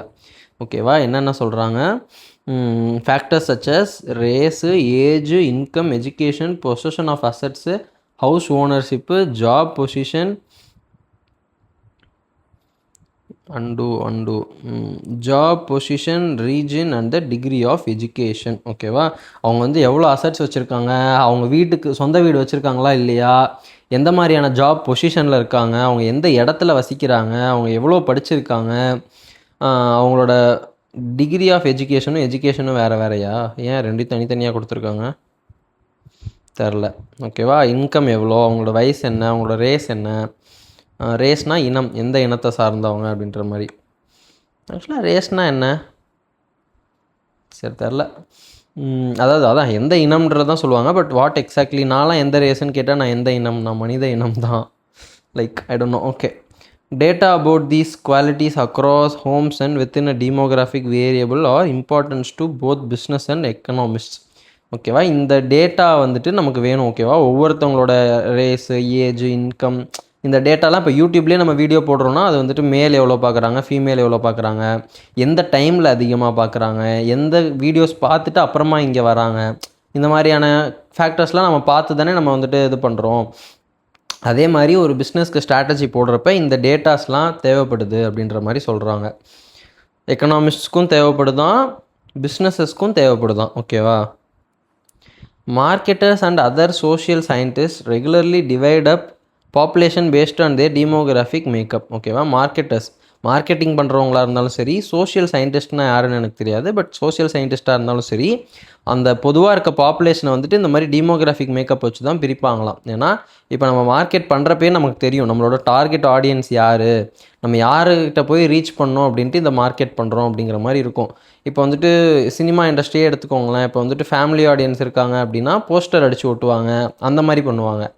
இதே இது ஃபுல்லாக டீனேஜர்ஸை கவர் பண்ணணும், ஒரு ஆக்ஷன் ஃபிலிமில், ஒரு மாஸ் ஃபிலிம், ஒரு கமர்ஷியல் ஃபிலிம் அப்படின்னா சோஷியல் மீடியா, யூடியூபு, ரிவ்யூவர்ஸு, இந்த மாதிரி போவாங்க. ஸோ டார்கெட் ஆடியன்ஸ் யார் அப்படிங்கிறத அந்த டீமோகிராஃபிக் மேக்கப்பை வச்சு தான் நம்ம வந்துட்டு பிரிப்போம். கரெக்டாக. And India has relatively younger population as compared to many other countries. ஆமாம், ஆப்வியஸாக இந்தியாவில் வந்துட்டு நிறைய யங்ஸ்டர்ஸ் இருக்காங்க. Many multinationals are interested in India considering is population size. ஆமாம், இது வந்து ஒரு டீமோகிராஃபிக் திங் தான். அந்த ஏஜ் ஃபேக்டர் அப்படின்னு நம்ம சொல்கிறோம்ல, இங்கேயும் ஒரு ஏஜ் ஃபேக்டர் பார்த்தோம், இங்கேயும் ஒரு ஏஜ் ஃபேக்டர் பார்த்தோம். ஸோ இந்தியாவில் வந்துட்டு யங் பாப்புலேஷன் அதிகமாக இருக்குது அப்படிங்கிறதுனால நிறைய மல்டிநேஷ்னல் கம்பெனிஸ் வந்து இந்தியாவுக்கு வரதில் விருப்பம் காட்டுறாங்க. அது ஏன்டா யங் பாப்புலேஷன் இருந்தால் இங்கே வரணும் அப்படின்னா ஈஸியாக வந்துட்டு அவங்களுக்கு ஜாப் ஆப்பர்ச்சுனிட்டிஸ் கொடுக்கலாம், அவங்களோட ப்ரொடக்டிவிட்டி அதிகமாக இருக்கும், எஜுகேட் பண்ணலாம், ஈஸியாக ட்ரெயின் பண்ணலாம். வயசானவங்கள விட யங்ஸ்டர்ஸை ஈஸியாக ட்ரெயின் பண்ணி வேலை வாங்கலாம். அதே மாதிரி அவங்களோட கன்சம்ஷனும் அதிகமாக இருக்கும். யங்ஸ்டர்ஸ் வந்து அதிகமாக ஸ்மார்ட் ஃபோன் வாங்குவாங்க, டெக்னாலஜி அப்கிரேட் பண்ணுவாங்க. இப்போ பழைய காலத்து ஆளுங்கள்லாம் அப்கிரேடே ஆக மாட்டாங்க, ஆல்ரெடி என்ன இருக்கோ எனக்கு அதுவே போதும்பா அப்படின்ருவாங்க. ஸோ இதெல்லாம் வந்துட்டு one of the factors. Considering demographics is of immense importance for any business. ஆமாம், business organisations need to study different demographic factors. Okay, particularly they need to address the following issue. What demographic trend will affect the market size of the industry? What demographic trends represent opportunities or threats? Okay, இது எனக்கு எவ்வளோ தூரம் இது இம்பார்ட்டன்ட்டுன்னு தெரில. ரெண்டு கேள்வி தான் இவ்வளோ இம்பார்ட்டண்ட்டானும் தெரில. இதில் நிறைய கொஷின்ஸ் இருக்குது, பட் அதில் ஏதோ 2 கொடுத்து இதுதான் இம்பார்ட்டண்ட்டுங்கிறாங்க. பட் எனக்கு தான் இதோட இம்பார்ட்டன்ஸ் புரியலையான்னு தெரில. What demographic trends will make the market size of the industry will affect the. Okay, what demographic trends represents opportunities and threats? Okay, எனக்கு இது அவ்வளோக்கா, அதாவது லிட்ரல் மீனிங் புரியுது, பட் இது ஏன் இவ்வளோ இம்பார்ட்டண்ட் அப்படிங்கிறது எனக்கு புரியல. ஓகேவா, வாட் டீமோகிராஃபிக் ட்ரெண்ட்ஸ் வந்துட்டு மார்க்கெட் சைஸ் ஆஃப் த இண்டஸ்ட்ரியை அஃபெக்ட் பண்ணணும்னு தெரிஞ்சுக்கணுமா. அப்புறம் வந்துட்டு நமக்கு ஆப்பர்ச்சுனிட்டிஸோ த்ரெட்ஸோ வந்துட்டு எதில் இருக்குது, எந்த மாதிரியான டீமோகிராஃபிக் ட்ரெண்ட்ஸில் இருக்குது அப்படிங்கிறத தெரிஞ்சுக்கணுமா. இதுதான் வந்துட்டு they need to address the following issue அப்படின்ற மாதிரி சொல்கிறாங்க. டீமோகிராஃபிக்ஸில் இந்த இஷ்யூவை தான் நம்ம வந்து அட்ரஸ் பண்ணணும் அப்படின்ற மாதிரி சொல்கிறாங்க.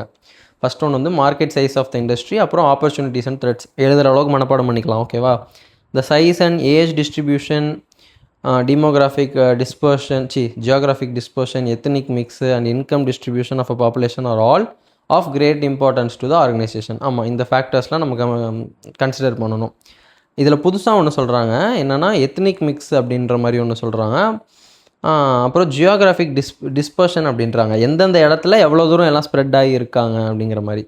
Okay, identifying the implications of changing demographic characteristics or population components for a future strategic competitiveness is often a challenge for strategists. என்ன சொல்கிறாங்க அப்படின்னா, சேஞ்சிங் டெமோகிராஃபிக் கேரக்டரிஸ்டிக்ஸ் இருக்கும் இல்லையா,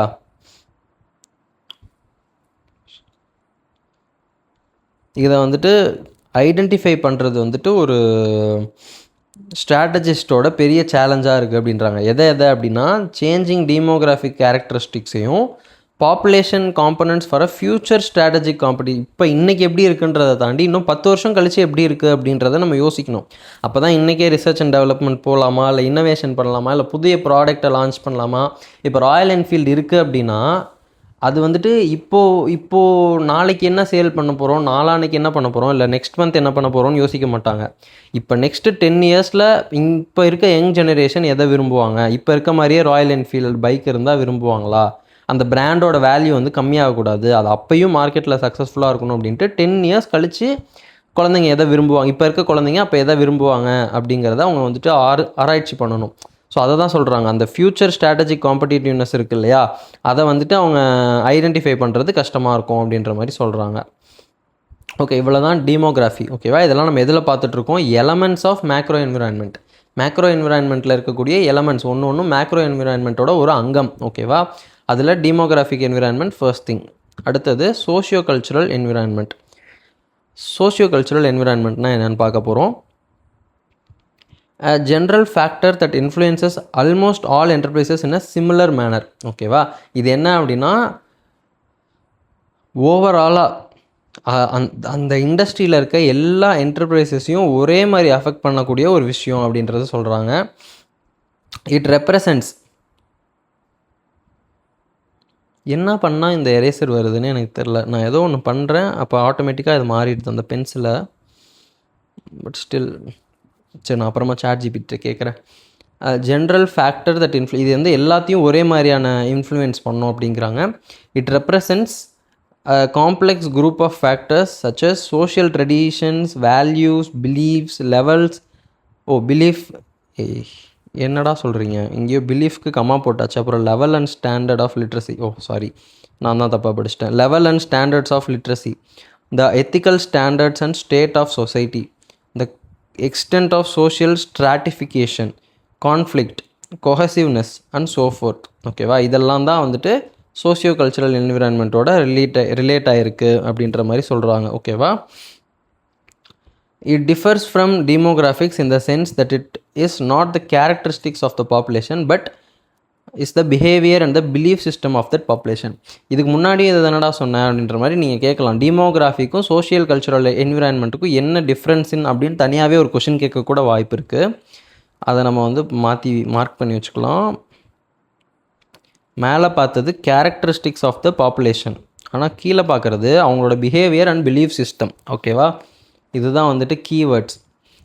கேரக்டரிஸ்டிக்ஸ் ஆஃப் த பாப்புலேஷன்னா அதுக்கு பேர் டீமோகிராஃபி. ஓகேவா, behaviour and belief system of the population அப்படின்னா அது வந்துட்டு என்னது, சோஷியோ கல்ச்சுரல் என்விரான்மெண்ட். ஓகேவா, social cultural environment consist of factors related to human relationships and the impact of social attitudes and cultural values which has bearing on the operations of the organization. The beliefs and values and norms of a society determine how individuals and organizations should be interrelated. Okay, அந்த சொசைட்டியில் வந்துட்டு அவங்க எதை நம்புகிறாங்க, அவங்களோட values எப்படி இருக்குது, அவங்களோட நார்மல் திங் எப்படி இருக்குது அப்படின்றதெல்லாம் வச்சு தான் இண்டிவிஜுவல்ஸும் அந்த ஆர்கனைசேஷன்ஸும் எப்படி இன்டர் ரிலேட்டடாக இருக்காங்க அப்படிங்கிறது தெரிய வரும். இதுக்கு வந்துட்டு எக்ஸாம்பிள் சொல்லணும்னு வச்சுக்கோங்களேன், எனக்கு எதுவும் எக்ஸாம்பிள் தோணலை, அதனால் நான் சொல்ல மாட்டேன். ஓகேவா, the core beliefs of a particular society tend to be persistent. ஒரு சொசைட்டி இருக்குது அப்படின்னா அதோட கோர் பிலீஃப்ஸ் வந்துட்டு மோஸ்ட்லி இதுக்கு எக்ஸாம்பிள் ஞாபகம் வந்துருச்சு. இப்போ வந்துட்டு பீட்டா அப்படின்னு ஒரு இது இருக்குது தெரியுமா? அவங்க வந்துட்டு இந்த அனிமல்ஸ் சம்மந்தமாக ஏதாவது பிரச்சனை அப்படின்னா நம்ம அதை வந்து காப்பாற்றுறவங்க கரெக்டாக.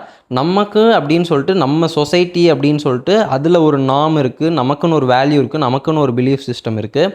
அதுதான் ஜல்லிக்கட்டு அப்படின்னு சொல்லிட்டு ஒரு ஒரு பாரம்பரியம் அப்படின்னு சொல்கிறோம் நம்ம கரெக்டாக.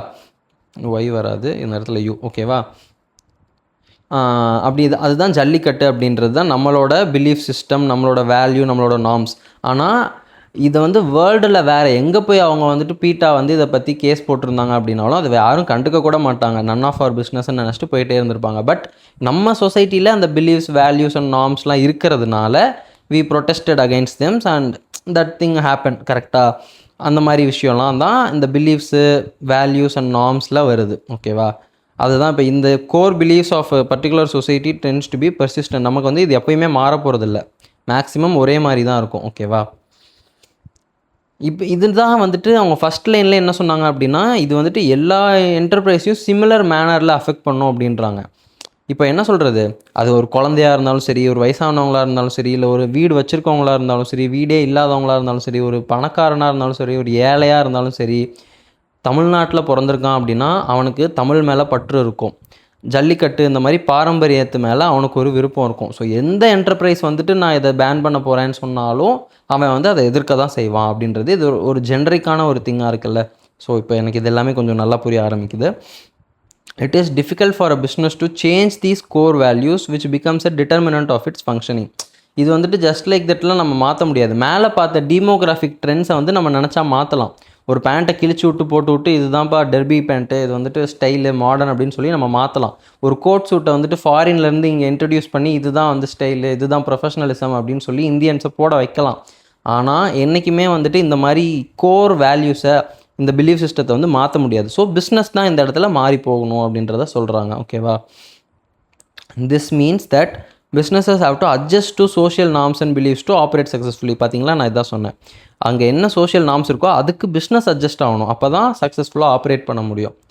The social environment primarily affects the strategic management process within the organization in the areas of mission and objective setting and decisions related to products and markets. என்ன சொல்கிறாங்க அப்படின்னா, இந்த சோஷியல் என்விரான்மெண்ட் இருக்குது இல்லையா, இது வந்து ப்ரைமரியாக யாரை அஃபெக்ட் பண்ணுது அப்படின்னா இந்த ஸ்ட்ராட்டஜிக் மேனேஜ்மெண்ட் ப்ராசஸை தான் அஃபெக்ட் பண்ணுது. அது எந்த மாதிரி ஸ்ட்ராட்டஜிக் மேனேஜ்மெண்ட் ப்ராசஸ் அப்படின்னா, வித்தின் த ஆர்கனைசேஷன் இந்த ஏரியாஸ் ஆஃப் இந்த மிஷன் ரெடி பண்ணுறது, அப்ஜெக்டிவ் செட் பண்ணுறது, decision relating to products and மார்க்கெட்ஸ்லாம் நம்ம வந்து பண்ணுறோம் பார்த்தீங்களா, இந்த மாதிரியான திங்ஸ் தான் வந்துட்டு இந்த சோஷியல் என்விரான்மெண்ட் வந்து அஃபெக்ட் பண்ணுது அப்படின்னு சொல்கிறாங்க. எந்த மாதிரியான மக்கள் இருக்காங்க அப்படிங்கிறது தான் சோஷியல் என்விரான்மெண்ட், ஓகேவா? ஸோ எந்த மாதிரியான மக்கள் இருக்காங்கன்றதை வச்சு தான் நம்ம மிஷன் செட் பண்ண முடியும், அப்ஜெக்டிவ் செட் பண்ண முடியும், டெசிஷன்ஸ் எடுக்க முடியும். எது பற்றி அப்படின்னா நம்ம ப்ராடக்ட்ஸ், எந்த ப்ராடக்ட் கொடுக்க போகிறோம், எந்த மார்க்கெட்டுக்காக நம்ம வந்து ப்ரொடியூஸ் பண்ண போகிறோம், இப்படிங்கிறது எல்லாமே வந்துட்டு இந்த சோஷியல் என்விரான்மெண்ட் தான் டிசைட் பண்ணும். இந்த மக்களை வச்சு தான் நம்ம இது எல்லாமே டிசைட் பண்ணுவோம் அப்படின்றத சொல்கிறாங்க, விச் இஸ் ரைட். அடுத்தது எக்கனாமிக் என்விரான்மெண்ட். மேக்ரோ என்விரான்மெண்ட்டில் என்னென்ன பார்த்தோம், டீமோகிராஃபிக், சோசியோ கல்ச்சுரல், இப்போ எக்கனாமிக், ஓகேவா? எக்கனாமிக் என்விரான்மெண்ட்டை பற்றி பார்க்க போகிறோம். Economic conditions have a direct bearing over the business strategies, ஓகேவா? எக்கனாமிக் கண்டிஷன்ஸ் வந்துட்டு எப்படி அப்படின்னா, இப்போ நம்ம பூமில் இருக்கோமா, ரெசஷனில் இருக்கோமா, இல்லை ரெக்கவரியில் இருக்கோமா, ஓவராலாக கொரோனா டைமில் பார்த்தா எல்லா பிஸ்னஸுமே வந்துட்டு காசு பற்றாக்குறையாக இருந்துச்சு. அந்த மாதிரி இருக்கிறதெல்லாம் எக்கனாமிக் கண்டிஷன்ஸ். இப்போ வந்துட்டு ஒரு சில நேரத்தில் வந்து எக்கனாமிக்கில் வந்து டவுன்ஃபால் இருக்கும். அமெரிக்காவில் கூட அது ஏதோ எஃப்டிஆர்லாம் வச்சு நான் சோஷியலில் படிச்சிருக்கேன், அது ஏதோ ஒரு பேர் கூட வருமே, த கிரேட் இதுவாக அது ஏதோ ஒன்று வரும். அப்போ வந்துட்டு அவங்களுக்கு ரொம்ப எக்கனாமிக் கண்டிஷன்ஸ்லாம் ரொம்ப ஓர்ஸாக போயிடுச்சான், எல்லாருக்குமே கடன் நிறையா ஆகிடுச்சான். அந்த மாதிரி எக்கனாமிக் கண்டிஷன்ஸ் வந்துட்டு ஒரு ரோலை ப்ளே பண்ணுது அப்படின்றாங்க பிஸ்னஸ் ஸ்ட்ராட்டஜிஸில். இந்த economic environment refers to the overall economic situation around the business and include conditions at the regional, national and global levels. என்ன சொல்கிறாங்க அப்படின்னா, இந்த எக்கனாமிக் என்விரான்மெண்ட் இருக்குது இல்லையா, இது வந்துட்டு refers to the overall economic situation, okay, around the business and around the பிஸ்னஸை சுற்றி இருக்கக்கூடிய ஓவரால் எக்கனாமிக் சுச்சுவேஷனை வந்துட்டு இது சொல்லுதான் இந்த எக்கனாமிக் என்விரான்மெண்ட்டு. ஆனால் அண்டு இன்னொன்று என்ன இன்க்ளூட் பண்ணுது அப்படின்னா, இந்த ரீஜன், நேஷ்னல், குளோபல் லெவல்ஸில் என்ன நடக்குது அப்படிங்கிறதும் இது சொல்லுது அப்படின்ற மாதிரி சொல்கிறாங்க. இப்போ ரீஜனல் அப்படின்னா சவுத் இந்தியா, நேஷ்னல்னால் இந்தியா, குளோபல் லெவல்ஸ்னால் ஓவராலாக வேர்ல்டு ஃபுல்லாக. இதையும் இன்க்ளூட் பண்ணுது இந்த எக்கனாமிக் என்விரான்மெண்ட் அப்படின்றத சொல்கிறாங்க. It encompasses conditions in the markets for resources that have an effect on the supply of inputs and outputs of the business. என்ன சொல்கிறாங்க அப்படின்னா, அதில் என்ன கன்சிஸ்டாக இருக்குது அப்படின்னா, conditions in the markets for resources that have an effect on the supply of inputs and outputs. இன்புட்ஸ்க்கும் அவுட்புட்ஸ்க்கும் supply இருக்குது இல்லையா, அது ரிலேட்டடான மார்க்கெட் கண்டிஷன்ஸை தான் அதை ரெஃபர் பண்ணுது அப்படின்றத சொல்கிறாங்க. ஓகேவா. அப்புறம் அதோட காஸ்ட் எப்படி இருக்குது, அதோட டிபெண்டபிலிட்டி எப்படி இருக்குது, அதோட குவாலிட்டி எப்படி இருக்குது, அப்புறம் அதோட அவைலபிலிட்டி எப்படி இருக்குது, இதெல்லாம் சேர்ந்தது தான் எக்கனாமிக் என்விரான்மெண்ட் அப்படின்றாங்க. ஓகேவா. இப்போ ஃபார் எக்ஸாம்பிள் கோல்டே எடுத்துக்கலாமே, கோல்டோட சப்ளை எவ்வளோ இருக்குது அப்படிங்கிறத பொறுத்து தான். நிறைய சப்ளை இருந்துச்சு அப்படின்னா ரேட்டு குறைஞ்சிரும், சப்ளைவே இல்லை அப்படின்னா ரேட் அதிகமாகிடும், எவ்வளோ கிடைக்குது அப்படிங்கிறத பொறுத்து. அதோட காஸ்ட் எப்படி இருக்குது அப்படிங்கிறது அதோட எக்கனாமிக் என்விரான்மெண்ட்டில் ஒன்று. அதோட டிபெண்டபிலிட்டி, அதோட குவாலிட்டி எப்படி இருக்குது, அதோட அவைலபிலிட்டி எப்படி இருக்குது, இது எல்லாமே எக்கனாமிக் என்விரான்மெண்ட்டில் வரும் அப்படின்னு சொல்கிறாங்க. அடுத்தது, economic environment determines the strength and size of the market. ஆமாம், எக்கனாமிக் என்விரான்மெண்ட் தான் ஒரு மார்க்கெட்டோட ஸ்ட்ரென்த் அண்ட் சைஸை டிட்டர்மைன் பண்ணுது அப்படிங்கிறாங்க. இப்போ வந்து நல்ல வளமான செழிப்பான ஒரு என்விரான்மெண்ட்டாக இருந்துச்சு அப்படின்னா அந்த மார்க்கெட்டோட ஸ்ட்ரென்த்து பயங்கரமாக இருக்கும். நான் 2 லட்ச ரூபா சொன்னாலும் 10 லட்ச ரூபா சொன்னாலும் அவங்க வாங்குறதுக்கான வாய்ப்பு இருக்கும். இதே சோமாலியா மாதிரி ஏதாவது ஒரு எக்கனாமிக் என்விரான்மெண்ட்டில் போய் அவங்க வந்து பசி பட்டினியில் வாடி செத்துக்கிட்டு இருக்காங்க டெய்லி நிறைய பேர். அங்கே போய் நான் வந்து ஆப்பிள் ப்ராடக்ட் லான்ச் பண்ண போகிறேன், ஒரு ஃபோன் 2 லட்ச ரூபா அப்படின்னு சொன்னேன்னா அந்த மார்க்கெட்டுக்கு ஸ்ட்ரென்த் இருக்காது. அப்புறம் அதோட சைஸை டிட்டர்மைன் பண்ணுறதும் இதுதான் அப்படின்ற மாதிரி சொல்கிறாங்க. இந்த purchasing power in an economy depends on current income, price, savings, circulation of money, debt and credit availability. ஓகேவா. என்ன சொல்ல வராங்க அப்படின்னா, purchasing power of an economy இருக்கும்ல, அது எதை டிபெண்ட் பண்ணி இருக்குது அப்படின்னா கரண்ட் இன்கம் எப்படி இருக்குது, ப்ரைஸஸ்லாம் எப்படி இருக்குது, விலைவாசி, சேவிங்ஸு எப்படி இருக்குது, மணி சர்க்குலேஷன் எப்படி இருக்குது, அவங்களோட கடன் எப்படி இருக்குது, அப்புறம் கடன் வேணும் அப்படின்னா அதோட அவைலபிலிட்டி எப்படி இருக்குது, இதெல்லாம் பொறுத்து தான் பர்ச்சேசிங் பவர் வந்து இருக்கும் ஒரு எக்கனாமியில் அப்படின்றத சொல்கிறாங்க. ஓகேவா. Income distribution pattern determines the business possibilities. ஆப்வியஸாக இன்கம் டிஸ்ட்ரிபியூஷன் பேட்டர்ன் அப்படின்னா எப்படி சொல்கிறது, ஒரு ஓவரால் கண்ட்ரி இருக்குன்னு வச்சுக்கோங்களேன். இந்தியா மாதிரி ஒரு கண்ட்ரியில் இன்கம் வந்து எப்படி டிஸ்ட்ரிபியூட் ஆகிருக்கு, ரிச்சுக்கு மட்டுமே போதா, இல்லை மிடில் கிளாஸ்க்கும் ரிச்சுக்கும் போதா, இல்லை புவருக்கு போகுதா இல்லையா, அது ஒவ்வொரு ஃபேமிலிக்கும் எப்படி இன்கம் டிஸ்ட்ரிபியூட் ஆகி போகுதா இல்லையா அப்படிங்கிறதா income distribution according to my understanding. ஓகேவா. அந்த பேட்டர்ன் வந்துட்டு பிஸ்னஸ் பாசிபிலிட்டிஸ்க்கு டிட்டர்மைன் பண்ணுறதா இருக்குது அப்படின்றத சொல்கிறாங்க. The important point to consider is to find out the effect of economic prospect, growth and inflation on the operations of the business. ஓகேவா. இப்போ நம்ம ஒரு பிஸ்னஸ் ஆப்ரேட் பண்ணுறோம் அப்படின்னா இந்த எக்கனாமிக் ப்ராஸ்பெக்டோட, இந்த க்ரோத்தோட, இந்த இன்ஃப்ளேஷனோட எஃபெக்ட் வந்து நம்ம பிஸ்னஸ் மேலே எப்படி இருக்கும் அப்படிங்கிறத கன்சிடர் பண்ணோம் அப்படிங்கிறாங்க, ஃபைண்ட் அவுட் பண்ணோம் அப்படிங்கிறாங்க. ஓகேவா. Higher interest rates are detrimental for business with high debt. அதாவது இப்போ வந்து இன்ட்ரெஸ்ட் ரேட்டை வந்து இன்க்ரீஸ் பண்ணிட்டாங்கன்னு வச்சுக்கோங்களேன். இப்போ நீங்கள் இப்போ கடன் வாங்கினா 10% இருந்தால் அது எப்படி இருக்கும், இதே 18% இருந்தால் எப்படி இருக்கும். இப்போ 10% இருந்தால் நீங்கள் 12% ப்ராஃபிட் வந்தாலே உங்கள் பிஸ்னஸ் சூப்பராக போகும், 2% ப்ராஃபிட். இதே 18% இருந்தால் உங்களுக்கு 6% லாஸு. ஸோ நீங்கள் எத்தனை பர்சன்டேஜுக்கு கடன் வாங்குறீங்க அப்படிங்கிறது கூட உங்கள் பிஸ்னஸை அஃபெக்ட் பண்ணும் அப்படின்றத சொல்கிறாங்க. புரியுதா. இப்போ for example in real estate market they reduce the capability of prospective buyers to avail loan and pay installments, thus lower the demand. இப்போ வந்து 10% இருக்குது அப்படின்னா ஹவுசிங் லோன் நிறைய பேர் வாங்கி புதுசாக வீடு கட்டுவாங்க. இதே 18% இருக்குது அப்படின்னா அவ்வளோ இன்ட்ரெஸ்ட்லாம் நம்மளால் பே பண்ண முடியாது அப்படின்னு சொல்லி வீடு அப்புறமா வாங்கிக்கலாம், இப்போதைக்கு அமௌண்ட் இல்லை அப்படின்னு கடன் வாங்கி யாரும் ஹவுசிங் லோன் வாங்கி வீடு கட்ட மாட்டாங்க அப்படின்னு சொல்கிறாங்க. புரியுதா. அடுத்தது, the economic conditions of a nation refers to a set of economic factors that have great influence on business organisation and their operations.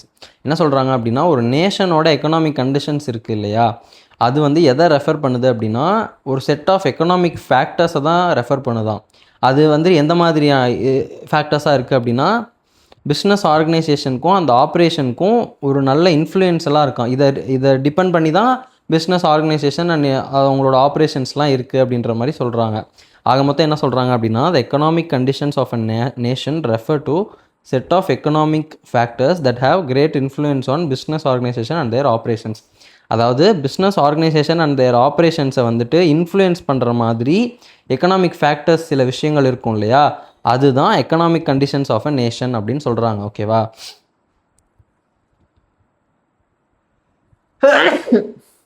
Sorry.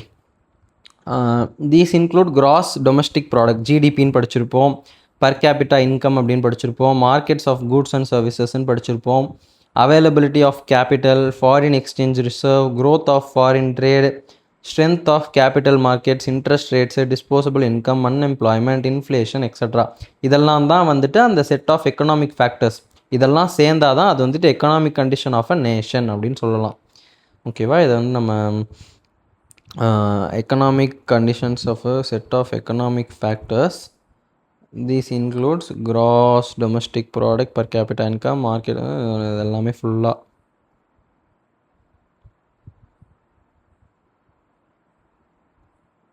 whether it is doing good or it is performing poorly. ஆமாம், அந்த economy வந்து எப்படி perform பண்ணுது அப்படிங்கிறத இதெல்லாம் தான் வந்துட்டு சொல்லுமா. அது வந்துட்டு நல்லா பண்ணுதா இல்லை போராக பெர்ஃபார்ம் பண்ணுதா அப்படிங்கிறத சொல்லக்கூடிய விஷயங்கள் இங்கே இருக்க விஷயங்கள் தான் அப்படின்றாங்க. அடுத்து பொலிட்டிக்கல் லீகல் என்விரான்மெண்ட். ஓகேவா? ஃபஸ்ட்டு வந்துட்டு மேக்ரோ என்விரான்மெண்ட்டில் என்ன பார்த்தோம்? டீமோகிராஃபி பார்த்தோம், அப்புறம் சோஷியோ கல்ச்சுரல் பார்த்தோம், அப்புறம் எக்கனாமிக்கல் பார்த்தோம், அப்புறம் இப்போ பொலிட்டிக்கல் லீகல் பார்க்குறோம். ஓகேவா? Political legal environment takes into account elements like the general level of political development, the degree to which the business and economic issues have been politicized. எந்த அளவுக்கு வந்துட்டு அந்த என்விரான்மெண்ட்டில் இருக்கக்கூடிய பொலிட்டிக்கல் டெவலப்மெண்ட் எப்படி இருக்குது, ஒவ்வொரு பிஸ்னஸும் அதோட எக்கனாமிக் இஷ்யூஸும் எவ்வளோ தூரம் பொலிட்டிசைஸ்டாக இருக்குது அப்படின்றத பேசுகிறாங்க. பொலிட்டிசைஸ்னால் என்ன அப்படின்னா, இப்போ ஃபார் எக்ஸாம்பிள் அந்த பொலிட்டிக்கல் பார்ட்டிஸ், அங்கே இருக்க பொலிட்டிக்கல் ஹெட், அந்த பொலிட்டிக்கல் லீடர்ஸ் வந்துட்டு எவ்வளோ தூரம் இதுக்கு ப்ரையாரிட்டிஸ் கொடுக்குறாங்க, பாலிட்டிக்ஸ்குள்ளே இந்த பிஸ்னஸ் என்விரான்மெண்ட் எவ்வளோ தூரம் இன்வால்வ் ஆகிருக்கு அப்படிங்கிறத சொல்கிறாங்க. The degree of political morality, the state of law and order, political stability, the political ideology and practices of the ruling party, the effectiveness and purposefulness of the government agencies, and the scope and type of the government intervention in the economy and industry. இப்போ ரொம்ப டீட்டெயில்டாக கொடுத்துருக்காங்க. அதெல்லாம் படிக்கிறப்போ ரொம்ப இன்ட்ரெஸ்டிங்காக இருக்குல்ல. அந்த பாலிட்டிக்கல் திங்குக்குள்ளே பிஸ்னஸ் என்விரான்மெண்ட் எப்படி அஃபெக்ட் ஆகுது அப்படிங்கிறத எவ்வளோ தெளிவாக கொடுத்துருக்காங்க பாருங்கள். Political legal environment takes into accounts elements like the general level of political development. ஓகேவா? இதில் எந்தெந்த விஷயங்கள்லாம் வருது பொலிட்டிக்கல் லீகல் என்விரான்மெண்ட்டில், எதெல்லாம் வந்துட்டு வருது அப்படின்னா, general level of political development வருதான், the degree to which businesses and economic issues have been politicized அப்படிங்கிறது வருதான், அப்புறம் the degree of political morality எவ்வளோ தூரம் அவங்க நேர்மையாக இருக்காங்க அப்படிங்கிறது வருதான், அப்புறம் வந்துட்டு the state of law and order, அதாவது சட்ட ஒழுங்கு எப்படி இருக்குது, அதோட ஸ்டேட் எப்படி இருக்குது அப்படிங்கிறது வருதான், பொலிட்டிக்கல் ஸ்டெபிலிட்டி எவ்வளோ நாளைக்கு ஒரு தடவை ஆட்சி மாறும் இல்லை இடைத்தேர்தல் வருமா அப்படிங்கிறதும் சம்மந்தப்பட்டிருக்கு அப்படிங்கிறாங்க பிஸ்னஸோட. இந்த political ideology and practices of the ruling party, அதாவது அப்போ யார் வந்துட்டு ஆட்சியில் இருக்காங்க அப்படிங்கிறது, ரூலிங் பார்ட்டியோட ஐடியாலஜி என்ன, அவங்க வந்து ஒரு திராவிட கழகமா இல்லை வேறு யாராவதா, அவங்களோட ஐடியாலஜி என்ன, அவங்க வந்துட்டு லெஃப்டிஸ்டா ரைட்டிஸ்டா, இடதுசாரி வலதுசாரின்னு சொல்லுவாங்கள்ல, அந்த மாதிரி அவங்களோட ஐடியாலஜி என்ன, அவங்களோட ப்ராக்டிஸ் என்ன, ஆளுங்கட்சியோட ப்ராக்டிசஸ் என்ன, ஐடியாலஜிஸ் என்ன, அது கூட ஒரு பிஸ்னஸ் அஃபெக்ட் பண்ணும் அப்படின்ற மாதிரி சொல்கிறாங்க. அப்புறம் என்ன பண்ணும் அப்படின்னா, the effectiveness and purposefulness of government agencies. Government agencies வந்து எவ்வளோ தூரம் எஃபெக்டிவாக இருக்குது, எவ்வளோ தூரம் பர்பஸ்ஃபுல்லாக இருக்குது அப்படின்றத சொல்கிறாங்க. And the scope and type of government intervention, government வந்துட்டு பிஸ்னஸில் எவ்வளோ தூரம் தலையிடுது, எந்த வகையில் தலையிடுது அப்படிங்கிறதெல்லாம் பார்க்குறாங்க. இதுவும் வந்துட்டு ஒரு பிஸ்னஸை வந்து பிஸ்னஸ் என்விரான்மெண்ட்டை அஃபெக்ட் பண்ணுது அப்படிங்கிறாங்க. It is partly general to all similar enterprises and partly specific to an individual enterprise. ஆமாம், ஒரு சில விஷயங்கள்லாம் வந்துட்டு எல்லாத்துக்கும் பொதுவாக இருக்கும். ஐடியாலஜி ஆஃப் ரூலிங் பார்ட்டி இந்த மாதிரி இருக்கிறதெல்லாம் பொது எல்லாத்துக்குமே. பட் ஒரு சில நேரத்தில் இண்டிவிஜுவல் என்டர்பிரைஸ்க்கு இண்டஸ்ட்ரிக்கு மட்டும் அது ஸ்பெசிஃபிக்காக இருக்கும். இப்போ ஃபார் எக்ஸாம்பிள் அக்ரிகல்ச்சர் அப்படின்னு எடுத்துக்கிட்டோன்னா, மானியம் கொடுக்குறாங்களா இல்லை அந்த கடனை தள்ளுபடி பண்ணுறாங்களா அப்படிங்கிறதெல்லாம் வந்துட்டு அந்த பர்டிகுலர் அக்ரிகல்ச்சர் இண்டஸ்ட்ரிக்கு மட்டுமே ஸ்பெசிஃபிக்காக இருக்கும். ஓகேவா? ஆமாம், ஆப்வியஸாக இப்போ அக்ரிகல்ச்சர்லாம் நம்ம ஒரு பிஸ்னஸ்ன்னு எடுத்தோம் அப்படின்னா, அந்த கவர்மெண்ட் ஆளுங்கட்சி என்ன டிசைட் பண்ணுறாங்களோ அதுதான் அவங்களுக்கான ஸ்கீம்ஸு, அதுதான் அவங்களுக்கான பெனிஃபிட்ஸு, அந்த கடன் தள்ளுபடி பண்ணுறது, மானியம் கொடுக்கறது, அக்ரிகல்ச்சரை ப்ரொமோட் பண்ணுறதா வேணாமா, அது எவ்வளோ ப்ரொமோட் பண்ணும் அப்படிங்கிறது எல்லாமே அந்த ஆளுங்கட்சி எடுக்கிற முடிவு தானே. ஸோ ஆப்வியஸாக அந்த பிஸ்னஸ்க்கும் இங்கே இருக்கக்கூடிய பொலிட்டிக்கல் திங்குக்கும் எவ்வளோ சம்மந்தப்பட்டிருக்கு அப்படிங்கிறதெல்லாம் இங்கே கொடுக்குறாங்க பாருங்கள். Very interesting to study. Business is highly guided and controlled by government policies. கண்டிப்பாக பிஸ்னஸஸ் வந்து கைடும் பண்ணப்படுது, கண்ட்ரோலும் பண்ணப்படுது கவர்மெண்ட் பாலிசிஸ்னால. Hence the type of government ruling a country is a powerful influence on business. நான் பாருங்கள் எல்லாமே தமிழ்நாட்டை வச்சு பேசிகிட்டு இருக்கேன். இப்போ நம்ம இந்தியான்னு எடுத்துக்கிட்டோம்னா கூட, இப்போ நரேந்திர மோடி இருக்கார் அப்படின்னா அவரோட ஸ்டைல் ஆஃப் கவர்மெண்ட் ஒரு மாதிரி டிஃப்ரெண்ட்டாக இருக்கும். ஃபாரின் போகிறாரு, நிறைய இன்வெஸ்ட்மெண்ட்ஸ் கொண்டு வரேன்னு சொல்கிறாரு, நான் வந்து மற்ற கண்ட்ரியோட வந்துட்டு ஃப்ரெண்ட்லி ரிலேஷன்ஷிப் கொண்டு போகிறேன் அப்படின்ற மாதிரி சொல்கிறாரு. அவர் எதை ப்ரொமோட் பண்ணுறாரோ அந்த மாதிரி இந்த மாதிரி பொலிட்டிக்கல் ஐடியாலஜிஸ் வந்துட்டு இப்போ இந்தியாவே வந்துட்டு எதை நோக்கி கொண்டு போகணும் அப்படிங்கிறது வந்துட்டு ஒரு பிஸ்னஸ் வேர்ல்டுக்குள்ளே எவ்வளோ ஒரு இம்பார்ட்டண்ட்டான ஒரு திங்காக இருக்குன்னு பாருங்களேன். Business has to consider the changes in the regulatory framework and their impact on the businesses. இதெல்லாம் வந்துட்டு நம்ம வந்து கன்சிடர் பண்ணணும். இந்த சேஞ்சஸ்லாம் எப்படி போயிட்டுருக்கு அப்படின்றத நம்ம கன்சிடர் பண்ணி அது நம்மளோட பிஸ்னஸை எப்படி இம்பேக்ட் பண்ணுது அப்படிங்கிறத நம்ம கன்சிடர் பண்ணோம் அப்படிங்கிறாங்க. இந்த ரெகுலேட்டரி ஃப்ரேம்வொர்க்கில் நடக்கக்கூடிய சேஞ்சஸை, அப்புறம் அந்த சேஞ்சஸ்னால நமக்கு வரக்கூடிய இம்பேக்டை கன்சிடர் பண்ணணும் அப்படிங்கிறாங்க பிஸ்னஸ். ஓகேவா?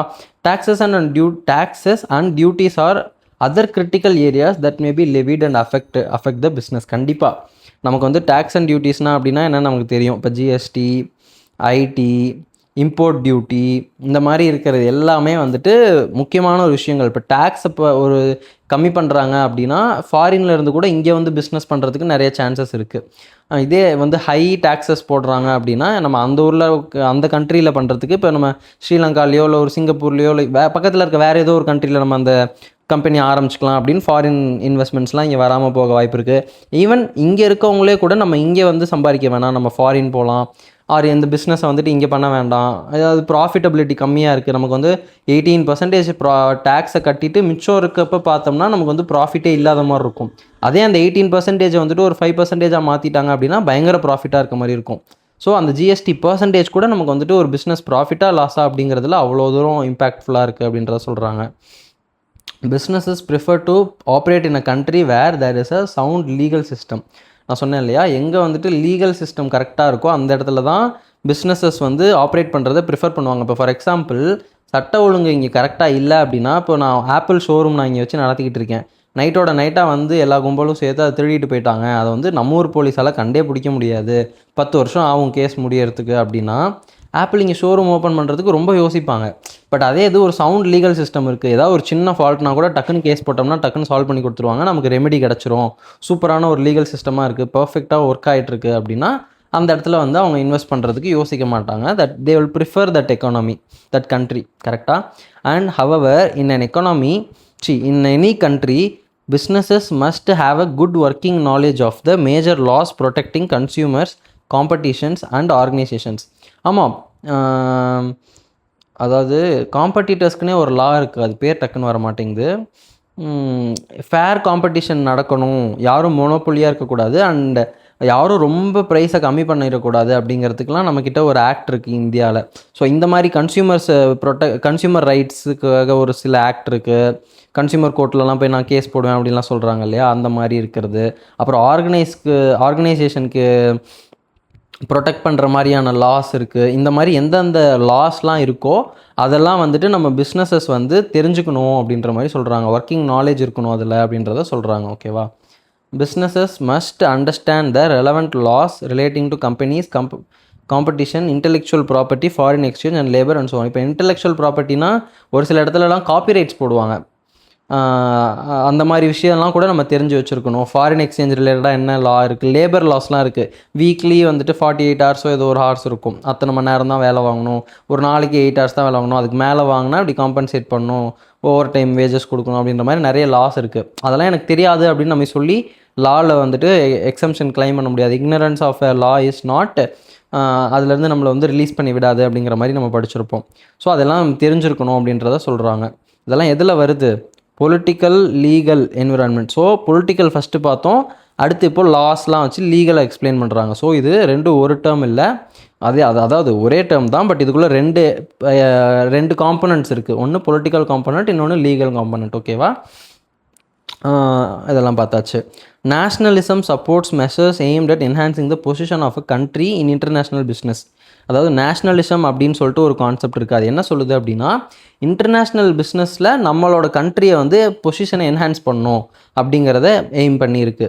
Presently there is immense thrust on nationalism in India business through policies like make in India, Atmanirbhar Bharat, production linked incentive scheme, another step in the direction, rewards businesses for increased sale of goods produced domestically.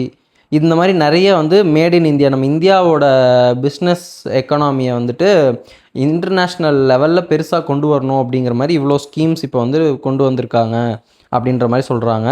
The scheme encourages foreign businesses to open business in India, correct தானே?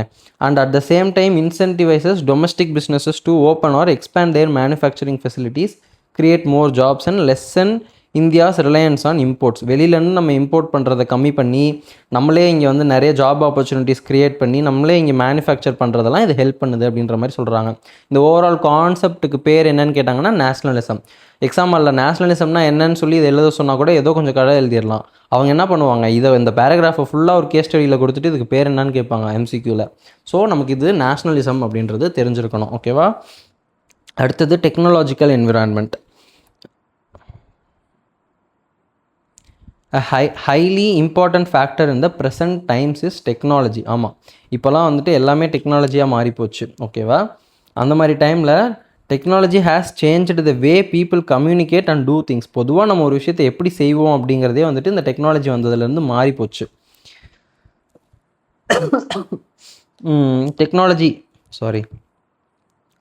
Technology has also changed the ways of how businesses operate no. இப்போலாம் business எப்படி நடக்குது அப்படிங்கிறதும் technology மாற்றிருச்சு.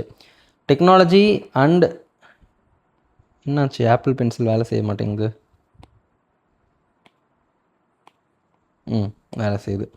Technology and business are linked and are interdepend on one another. ஓகேவா? Business இல்லாமல் technology இல்லை, technology இல்லாமல் பிஸ்னஸ் இல்லை.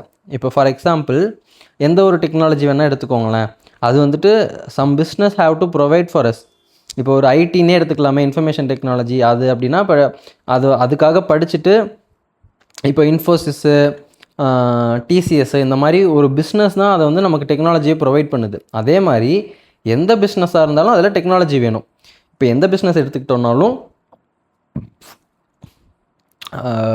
அதில் பில் பண்ணுறதுக்காக இருக்கட்டும், இல்லை எந்த மாதிரியான ஒரு விஷயமா இருந்தாலும் அதில் வந்து அவங்க டெக்னாலஜியை யூஸ் பண்ணுறாங்க. ஓகேவா? ஸோ அது வந்து லிங்காக இருக்குது, இன்டர்டிபெண்ட். இது இல்லாமல் அது இல்லை, அது இல்லாமல் இது இல்லை அப்படின்ற மாதிரி சொல்கிறாங்க. அப்புறம் businesses help society access the outcomes of technological research and development, raising every one standard of living. அதாவது இதுக்கும் உண்டான ரிலேஷன்ஷிப் எப்படி இருக்குன்னு பாருங்கள்.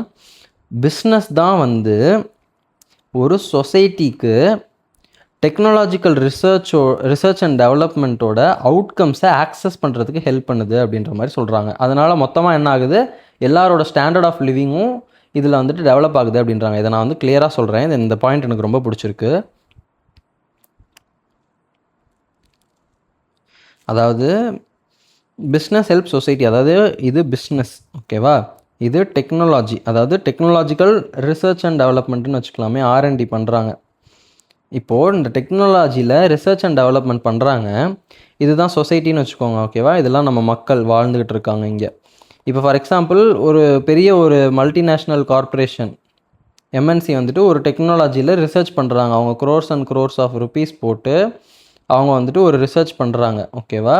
அதில் வந்து ஒரு அவுட்கம் கிடைக்கிது. ஓகே, இனிமேல் இப்படி பண்ணால் இப்படி பண்ணி. ஃபார் எக்ஸாம்பிள் யூபிஐயே வச்சுக்கலாமே. அந்த யூபிஐ வந்துட்டு நான் யூபிஐ வச்சுக்க வேணாம், அது ஒரு நல்ல எக்ஸாம்பிளாக இருக்காது. பிகாஸ் அது தட் இஸ் லிங்க்டு டு கவர்மெண்ட்டுன்னு நினைக்கிறேன். வேறு என்ன டெக்னாலஜி கொண்டு வரலாம்? இப்போ ஃபார் எக்ஸாம்பிள் ஒரு ப்ளூடூத்னு வச்சுக்கலாமே. இப்போ ப்ளூடூத் அப்படிங்கிறது ஒரு டெக்னாலஜி. ஓகேவா? ஒயரே இல்லாமல் ரெண்டு விஷயத்தை நம்மளால் கனெக்ட் பண்ண முடியும் அப்படின்னு அவங்க ரிசர்ச் பண்ணி அதை கண்டுபிடிக்கிறாங்க. என்ன வருது? ப்ளூடூத் வருது. இது இப்படி இருக்காது, ஆனால் அது ப்ளூடூத் லோகோன்னு நினச்சிக்கோங்க. ஓகேவா? இப்போது இதனால் எல்லா சொசைட்டியில் இருக்க பீப்புளுக்கும் எப்படி பெனிஃபிட் வரும்? வராதில்ல. அவங்க வந்து crores and crores of money போட்டு அதை கண்டுபிடிக்கிறாங்க. இதை வந்து நம்ம வீட்டில் இருக்கக்கூடிய ஒரு ப்ளூடூத் டிவைஸாக இருக்கட்டும், ஒரு எல்லாத்துலேயுமே ப்ளூடூத் வந்துச்சு, ஸ்மார்ட் வாட்சாக இருக்கட்டும், எது வேணால் எடுத்துக்கோங்களேன், எல்லாத்துக்குமே இப்போ ப்ளூடூத்லாம் நமக்கு வந்து தேவைப்படுது. ஸோ இது வந்து நம்ம டே டு டே லைஃப்பில் நமக்கு வந்து சேர்றதுக்கு யார் காரணம்? பிஸ்னஸ் தான் காரணம். இப்போ வந்து ஒரு நெக் பேண்டாக இருக்கட்டும், இல்லை ஒரு ஏர்பாட்ஸாக இருக்கட்டும், எதுவாக இருந்தாலும் அவன் ஒரு பிஸ்னஸ் ரன் பண்ணுறதுனால தான், அவனுக்கு அதனால் ப்ராஃபிட் வருதுங்கிறதுனால தான் இந்த டெக்னாலஜியை அவனும் அடாப்ட் பண்ணி ஓவராலாக அதை சொசைட்டிகிட்ட வந்து கொடுக்குறான்.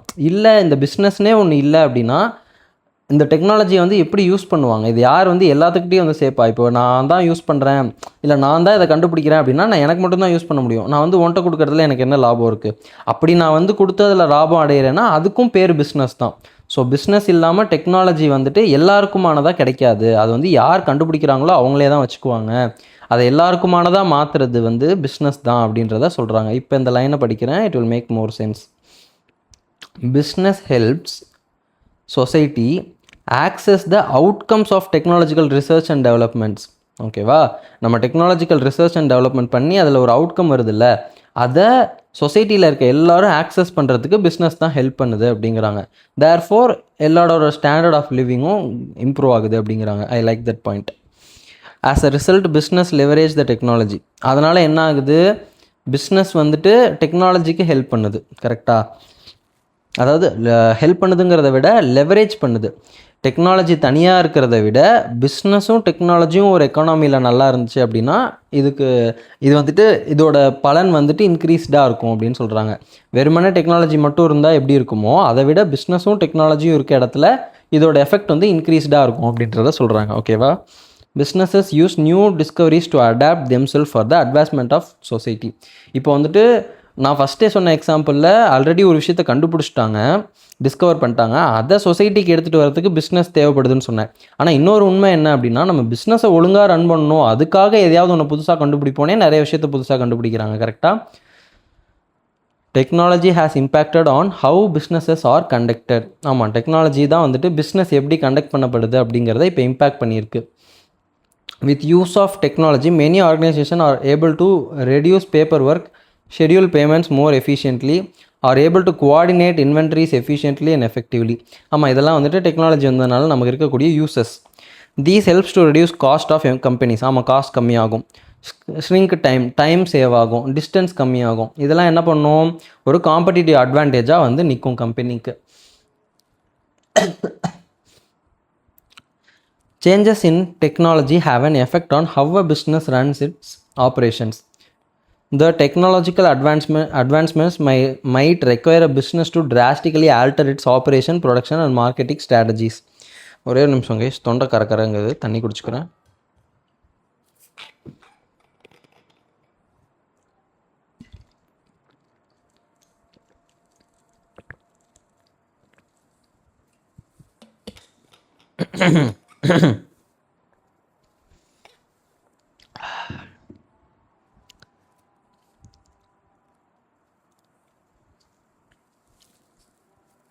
Okay, changes in technology have an effect on how a business run its operations. இப்போ நான் ஒரு பிஸ்னஸ் வச்சுருக்கேன், என்னோடய டெய்லி ஆப்ரேஷன்ஸ் எப்படி ரன் ஆகுது அப்படிங்கிறது டெக்னாலஜிக்கல் சேஞ்சஸ்னால ரொம்பவே அஃபெக்ட் ஆகும் அப்படின்றத சொல்கிறாங்க. முன்னெல்லாம் நம்ம போய் நேரில் பார்த்து ஒரு விஷயத்தை கொடுத்துட்டு இருந்திருப்போம்.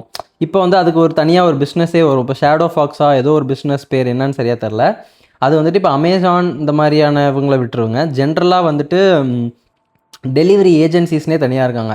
அவங்க வேலை என்ன அப்படின்னா, நம்ம ஹோலாக ஒரு இடத்துல இப்போ புக்ஸ்லாம் இருக்குது, இப்போ ஐசிஐயே எடுத்துக்கிட்டிங்கன்னா நம்ம புக்ஸ்லாம் இருக்குது, நம்ம எல்லோரும் ஆர்டர் பண்ணுறோம். அதாவது டெலிவர் பண்ணுறது மட்டுமே ஒரு பிஸ்னஸாக பண்ணுறாங்க, அந்த டெலிவரி ஏஜென்சிஸ் அப்படின்னு சொல்லுவாங்க. ஸோ அந்த மாதிரி இருந்ததுலாம் வந்துட்டு இப்போது புதுசாக வந்திருக்கு. டெக்னாலஜியில் வந்து சேஞ்ச் ஆகிறதுனால பிஸ்னஸே வந்துட்டு மாறி இருக்குது. இது வரைக்கும் நான் வந்து நேரில் வந்து மட்டும்தான் என்கிட்ட புக் வாங்க முடியும் அப்படின்ட்டு இருந்திருக்கும். இப்போ நீங்கள் ஆன்லைனில் ஆர்டர் பண்ணால் நான் யார்கிட்ட வேணால் விற்கலாம். இப்போ ஃபார் எக்ஸாம்பிள் ஹோட்டல்ஸ் எல்லாம் வந்து இது ரொம்ப இம்பேக்ட் பண்ணியிருக்கு. இதுக்கு முன்னாடிலாம் ஒன்று நேரில் போவோம், இல்லை நேரில் போய் பார்சல் வாங்கிட்டு வருவோம், அவ்வளோதான் நம்மளால் பண்ண முடியும். பட் இப்போ ஜொமேட்டோ ஸ்விக்கிலாம் வந்ததுனால என்ன ஆகுது, நம்ம வீட்டில் இருக்கப்பே ஆர்டர் பண்ணுறோம், அவங்களுக்கு அங்கேருந்து இது வருது. ஸோ இதனால் என்ன ஆகும், இப்போ ஒரு ஹோட்டல் வந்துட்டு ரிமோட்டான ஒரு பிளேஸில் இருக்குன்னு வச்சுக்கோங்களேன், நேரில் போகிறது பாசிபிள் இல்லை, ஆனால் டேஸ்ட் நல்லாயிருக்கும் அப்படின்னா முன்னே அதுக்கெலாம் கம்மியான இது தான் வரும். பட் இப்போ ஜொமேட்டோ ஸ்விக்கிலாம் வந்ததுனால இப்போ அதிகமான ஆர்டர்ஸ்லாம் வரதுக்கான வாய்ப்பு இருக்குது. ஸோ இது வந்துட்டு அவங்க எப்படி பிஸ்னஸ் பண்ணுறாங்க அப்படிங்கிறதே மாற்றுது அப்படிங்கிறாங்க. The technological advancement may require business to drastically alter its operations, production and marketing strategies. நம்மளோட operational strategies, production strategies, marketing ஸ்ட்ராட்டஜிஸ்லாம் வந்துட்டு டிராஸ்டிக்காக ஆல்ட்ரு பண்ண சொல்லுமா டெக்னாலஜிக்கல் அட்வான்ஸ்மெண்ட் வந்தால். அதுக்கு வாய்ப்பு இருக்குன்றாங்க, கன்ஃபார்மாக சொல்லாது. Technology is leading to many new business opportunities as well as making obsolete most of the existing business products and services. கண்டிப்பாக இப்போ டெக்னாலஜி வரதுனால நிறைய விஷயம் இன்க்ரீஸும் ஆகுது, புதுசாக நிறைய ஆப்பர்ச்சுனிட்டிஸ், பிஸ்னஸ் ஆப்பர்ச்சுனிட்டிஸ் வருது. அதே நேரம் நிறைய விஷயம் கம்மியாகவும் போகுது. இப்போ ஃபார் எக்ஸாம்பிள் செல்ஃபோன் எடுத்துக்கிட்டோம் அப்படின்னா, ஆல்ரெடி நம்ம வச்சுருந்த watch, calculator, timer, alarm, stop watch, இந்த மாதிரி நிறைய பிஸ்னஸ் வந்துட்டு அடிபட்டு போயிடுச்சு. ஆனால் இப்போ நம்ம ஃபோன் வரவும் நிறைய புது பிஸ்னஸ்லாம் வந்துடுச்சு. இப்போ யூடியூபெல்லாம் வந்துட்டு ஒரு புதுசாக ஒரு எப்படியோ என்ன சொல்கிறது, இது ஒரு ப்ரொஃபஷனாகவே எடுத்து செய்ய ஆரம்பிச்சிட்டாங்க. செல்ஃபோன்னு ஒன்று இல்லவே இல்லை அப்படின்னா இந்த மாதிரி விஷயங்கள்லாம் வரவே வராது. இப்போ ஜொமேட்டோ வந்திருக்காது, ஸ்விக்கி வந்திருக்காது. அந்த மாதிரி சொல்கிறேன். ஒரு சில விஷயத்தை அழிக்குது, ஒரு சில விஷயத்துக்கு வந்துட்டு ஹெல்ப் பண்ணுது அப்படின்றத சொல்கிறாங்க technology. Technology can act as opportunity when a business effectively adopts in technological innovations to their strategic advantage. ஆமாம், நம்ம அதுக்கு அடாப்ட் ஆகிட்டோம் அப்படின்னா அது வந்து நமக்கு ஒரு ஆப்பர்ச்சுனிட்டியாக இருக்கும். ஆனால் அதே டெக்னாலஜியை நம்ம வந்துட்டு த்ரெட்டாகவும் மாற்றிக்கலாம். ஓகேவா? அதாவது சில நேரம் அது வந்து நமக்கே ஒரு த்ரெட்டாகவும் இருக்கலாம். Artificial intelligence, machine learning, robotic process automation, இதெல்லாம் வந்துட்டு புதுசாக வரக்கூடிய டெக்னாலஜிக்கல் டூல்ஸ் அப்படின்றாங்க. இதெல்லாம் வந்து பிஸ்னஸ் அடாப்ட் பண்ணிகிட்டு இருக்கு. இது வந்துட்டு ஆப்பர்ச்சுனிட்டியாகவும் இருக்கலாம், த்ரெட்டாகவும் இருக்கலாம் அப்படின்ற மாதிரி சொல்கிறாங்க பிஸ்னஸ்க்கு. ஓகேவா? அடுத்து இப்போ நம்ம புதுசாக ஒரு கான்செப்ட்குள்ளே போகிறோம். இது வரைக்கும் நம்ம பார்த்தது மைக்ரோ எக்கனாமிக் பார்த்துருக்கோம், மேக்ரோ எக்கனாமிக் பார்த்துருக்கோம். மேக்ரோ எக்கனாமிக்குள்ளே இந்த எலமெண்ட்ஸ் எல்லாமே இருக்குது அப்படிங்கிறத பார்த்துருக்கோம். பெஸ்டில் அனாலிசிஸ் பார்க்கலாமா இல்லை பிரேக் எடுக்கலாமா அப்படிங்கிறது அதோட சைஸை பொறுத்து தான் இருக்குது. எத்தனை பேஜ் இருக்குது? 1 2 2.5 பேஜ் தான் கேஸ் இருக்குது. ஸோ பெஸ்டில் முடிச்சுட்டு நம்ம பிரேக் எடுத்துக்கலாம். Okay, PESTLE a tool to analyse macro environment. ஓகேவா? மேக்ரோ என்விரான்மெண்ட்டோட எலமெண்ட்ஸ் என்னென்னு பார்த்தோம். இப்போ அந்த மேக்ரோ என்விரான்மெண்ட்டை அனலைஸ் பண்ணுறதுக்கு ஒரு டூல் கொடுத்துருக்காங்க. அந்த டூல் பேர் தான் பெஸ்டில் அப்படின்னு சொல்கிறாங்க. ஓகேவா? The term PESTLE is often use to describe a framework for analysis of macro environmental factors. Correct. PESTLE என்ன பண்ணுது? PESTLE analysis is frequency use to assess the business environment in which a firm operates. ஒரு firm operate ஆகிற business என்விரான்மெண்ட்டை analyse பண்ணுறதுக்கு PESTLE use ஆகுதான். Political, economic, social and technological analysis was the name given to the framework in the past. பாஸ்ட்டில் வந்துட்டு இது பெஸ்ட்டுன்னு இருந்துச்சான், பெஸ்ட் அனாலிசிஸ்ன்னு தான் சொல்லுவாங்களாம். அந்த பெஸ்ட்டுக்கு ஃபுல் ஃபார்ம் என்ன? Political, economic, social, technological. கரெக்டாக? Political, economic, social, technological. ஆமாம், இதுதான் பாஸ்ட்டில் இருந்துச்சு. ஆனால் அப்புறமா லேட்டராக என்ன பண்ணிட்டாங்க அப்படின்னா அதை எக்ஸ்பேண்ட் பண்ணியிருக்காங்க. என்விரான்மெண்ட்லேயும் லீகலையும் வந்துட்டு ஆட் பண்ணியிருக்காங்க. ஸோ பெஸ்ட்டில் இஎல் சேர்த்தா என்ன ஆகும்? அது பெஸ்டல் ஆகிடுச்சு. ஓகேவா? PESTEL analysis involves identifying the political, economic, socio cultural, technological, legal and environmental information on an organization and providing a way of scanning the environmental. Okay, இது என்ன பண்ணுது அப்படின்னா இதோட ஃபுல் ஃபார்மில் இருக்க எல்லாத்தையும் வந்துட்டு அனலைஸ் பண்ணி அது நம்ம பிஸ்னஸை எப்படி அஃபெக்ட் பண்ணுது, இல்லை நம்ம பிஸ்னஸ் பாலிசியை எப்படி அஃபெக்ட் பண்ணுது அப்படிங்கிறத வந்து நமக்கு ஸ்கேன் பண்ணுறதுக்கு ஹெல்ப்ஃபுல்லாக இருக்குது அப்படிங்கிறாங்க. So PESTLE analysis is an increasingly used and recognised analytical tool and it is an acronym for அப்படின்றாங்க. இது வந்துட்டு political, economic, socio cultural, technological, legal, environmental. ஓகேவா? The PESTLE analysis is simple to understand and quick to implement. ஈஸியாக புரிஞ்சுக்கலாம், implement பண்ணுறதும் easy அப்படிங்கிறாங்க. அதாவது சீக்கிரம். The advantage of this tool is that it encourages management into proactive and structured thinking in its decision making. வருமுன் காப்போம் மாதிரி நம்ம ப்ரொஆக்டிவாக திங்க் பண்ணலாம், அப்புறம் ஸ்ட்ரக்சர்டு திங்கிங்காக இருக்கும் அப்படின்ற மாதிரி சொல்கிறாங்க. டெசிஷன் மேக்கிங்க்கு இது ஹெல்ப் பண்ணுது அப்படின்ற மாதிரி சொல்கிறாங்க. இப்போ ஃபார் எக்ஸாம்பிள் ஏதாவது ஒரு கொஷனில் வந்துட்டு what encourages management into proactive thinking and structured thinking in decision making அப்படின்னு கேட்டால் நமக்கு பெஸ்டில் அப்படின்னு எழுத தெரியணும். ஓகேவா? ஏன்னா அவங்க அப்படி தான் டெஸ்ட் பண்ணுவாங்க. பெஸ்டில்னு கொடுத்து இதுலேருந்து ஏதாவது 4 பாயிண்ட் எழுதுனா நம்ம அழகாக ஞாபகம் இருக்க 4 பாயிண்ட் எழுதிடுவோம். இந்த மாதிரி ஏதாவது ஒரு வார்த்தையை கொடுத்து அதை பற்றி 4 பாயிண்ட் எழுதும்பாங்க. நமக்கு ஃபஸ்ட்டு என்ன அறிவு இருக்கணும்? இந்த ப்ரோஆக்டிவ் அண்ட் ஸ்ட்ரக்சர்டு திங்கிங்னா அது பெஸ்டில்ன்ற அறிவு இருக்கணும். அப்புறம் தான் இந்த 4 பாயிண்ட் எழுதுறதுக்கான அந்த அறிவு இருக்கணும். ஓகேவா? த கீ ஃபேக்டர்ஸ், பெஸ்டில் இருக்கக்கூடிய கீ ஃபேக்டர்ஸ் என்னன்றதை பார்க்குறோம். ஓகேவா? அது திருப்பி அதுதான் வருது, PSTL. ஃபஸ்ட்டு வந்து பொலிட்டிக்கல் ஃபேக்டர்ஸ் சொல்கிறாங்க. Political factors are how and to what extent the government intervenes in the economy and the activities of business firms.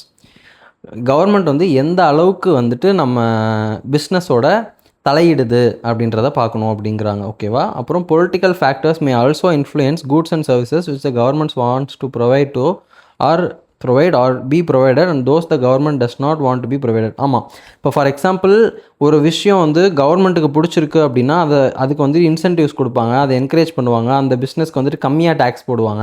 இப்போ ஃபார் எக்ஸாம்பிள் அக்ரிகல்ச்சர்லலாம் வந்துட்டு நல்லா நடக்கணும் அப்படின்னு எல்லா கவர்மெண்ட்டுமே விஷ் பண்ணுறதுனால அதுக்கு எப்போவுமே வந்துட்டு சப்சிடிஸ் இருக்கும். ஆனால் ஒரு சில விஷயம் நடக்கக்கூடாதுன்னு நினச்சாங்க அப்படின்னா அதுக்கு டேக்ஸை போட்டு நிறைய இன்க்ரீஸ் பண்ணிடுவாங்க. உனக்கு வேணால் நீ இவ்வளோ டேக்ஸ் கட்டிட்டு பண்ணிக்கோ.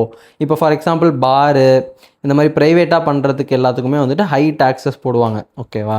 ஸோ அந்த கவர்மெண்ட் எதை விரும்புது எதை விரும்பலை, மக்களுக்கு எது போய் சேரணும், எது வந்து ப்ரொவைட் இருக்கணும் or does not wanted to be provide அப்படிங்கிறது வந்துட்டு பிஸ்னஸ்க்கு வந்துட்டு ஒரு ஃபேக்டர் அப்படின்றாங்க. Furthermore governments have great influence on the health, education and infrastructure of a nation. Government வந்துட்டு அதோட ஹெல்த்து, எஜுகேஷன், இன்ஃப்ராஸ்ட்ரக்சர்லாம் வந்துட்டு அஃபெக்ட் பண்ணுது அப்படின்றாங்க.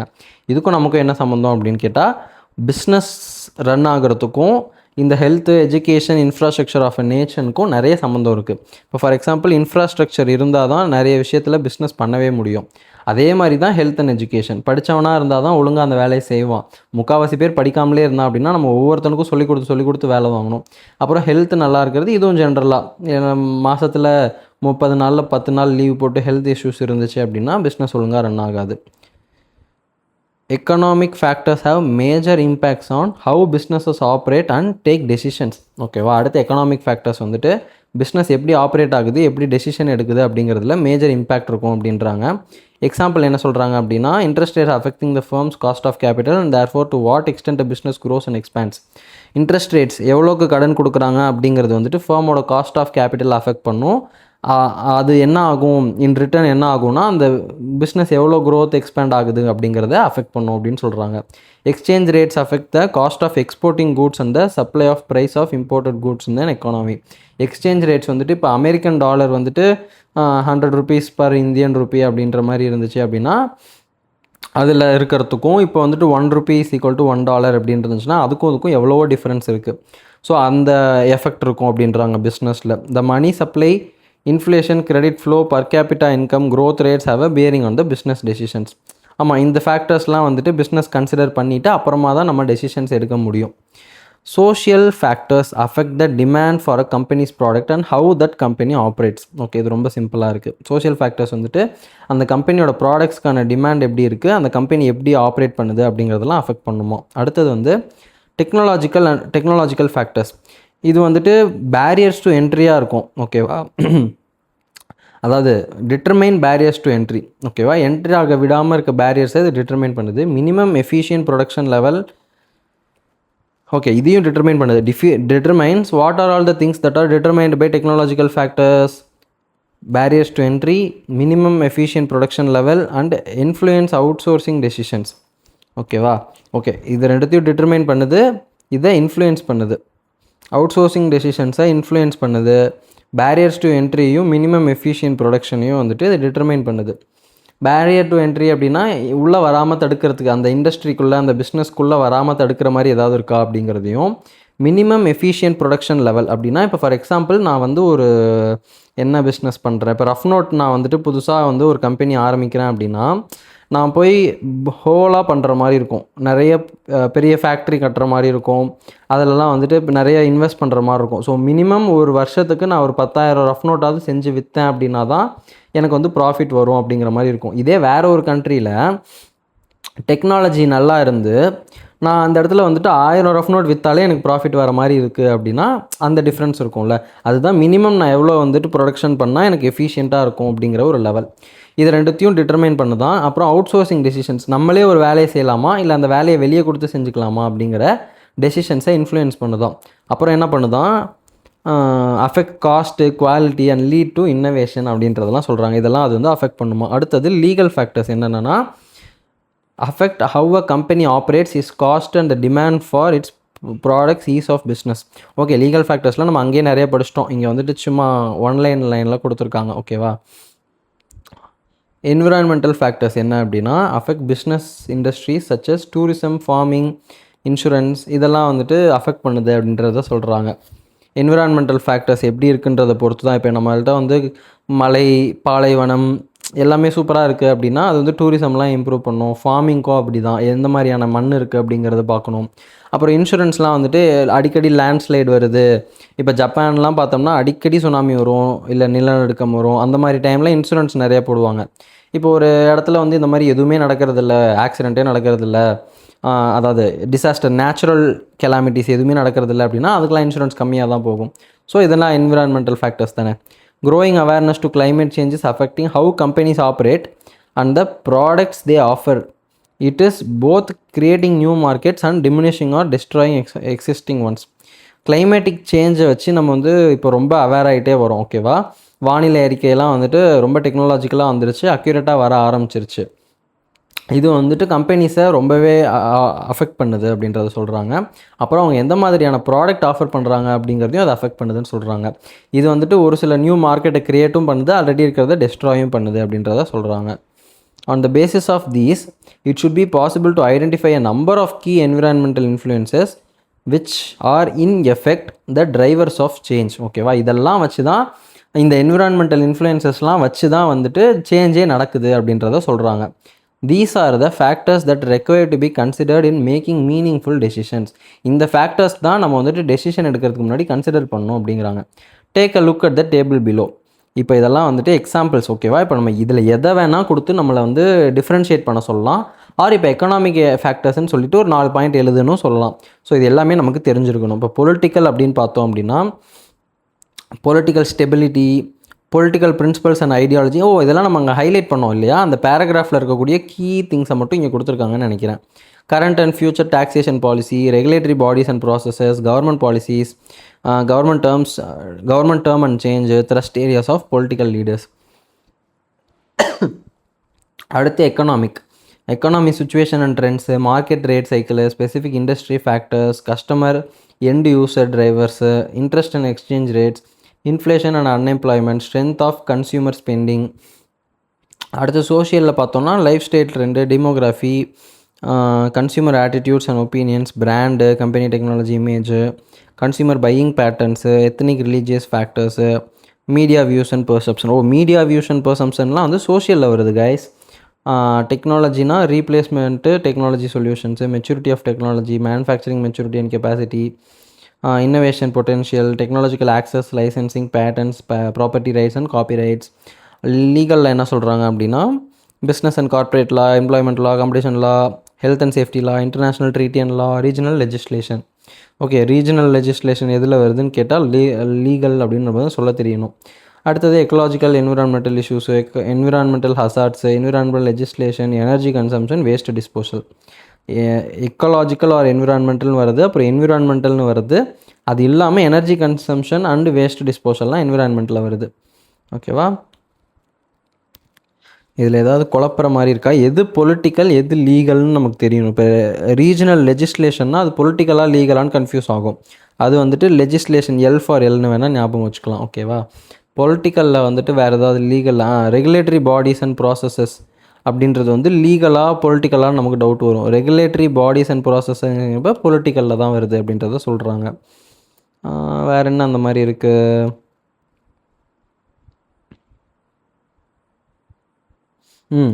Strength of consumer spending. Consumer spend பண்ணுறது வந்துட்டு ஆப்வியஸாக சோஷியல் தான் அப்படின்றது நமக்கு தோணும், ஆனால் அது எக்கனாமிக்கில் வருது. ஓகேவா, ஓகே, அவ்வளோதான்.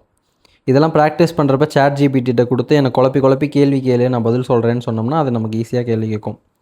இன்டர்நேஷ்னலைசேஷன் ஆஃப் பிஸ்னஸ். சரி, okay guys, let's go for a short commercial break.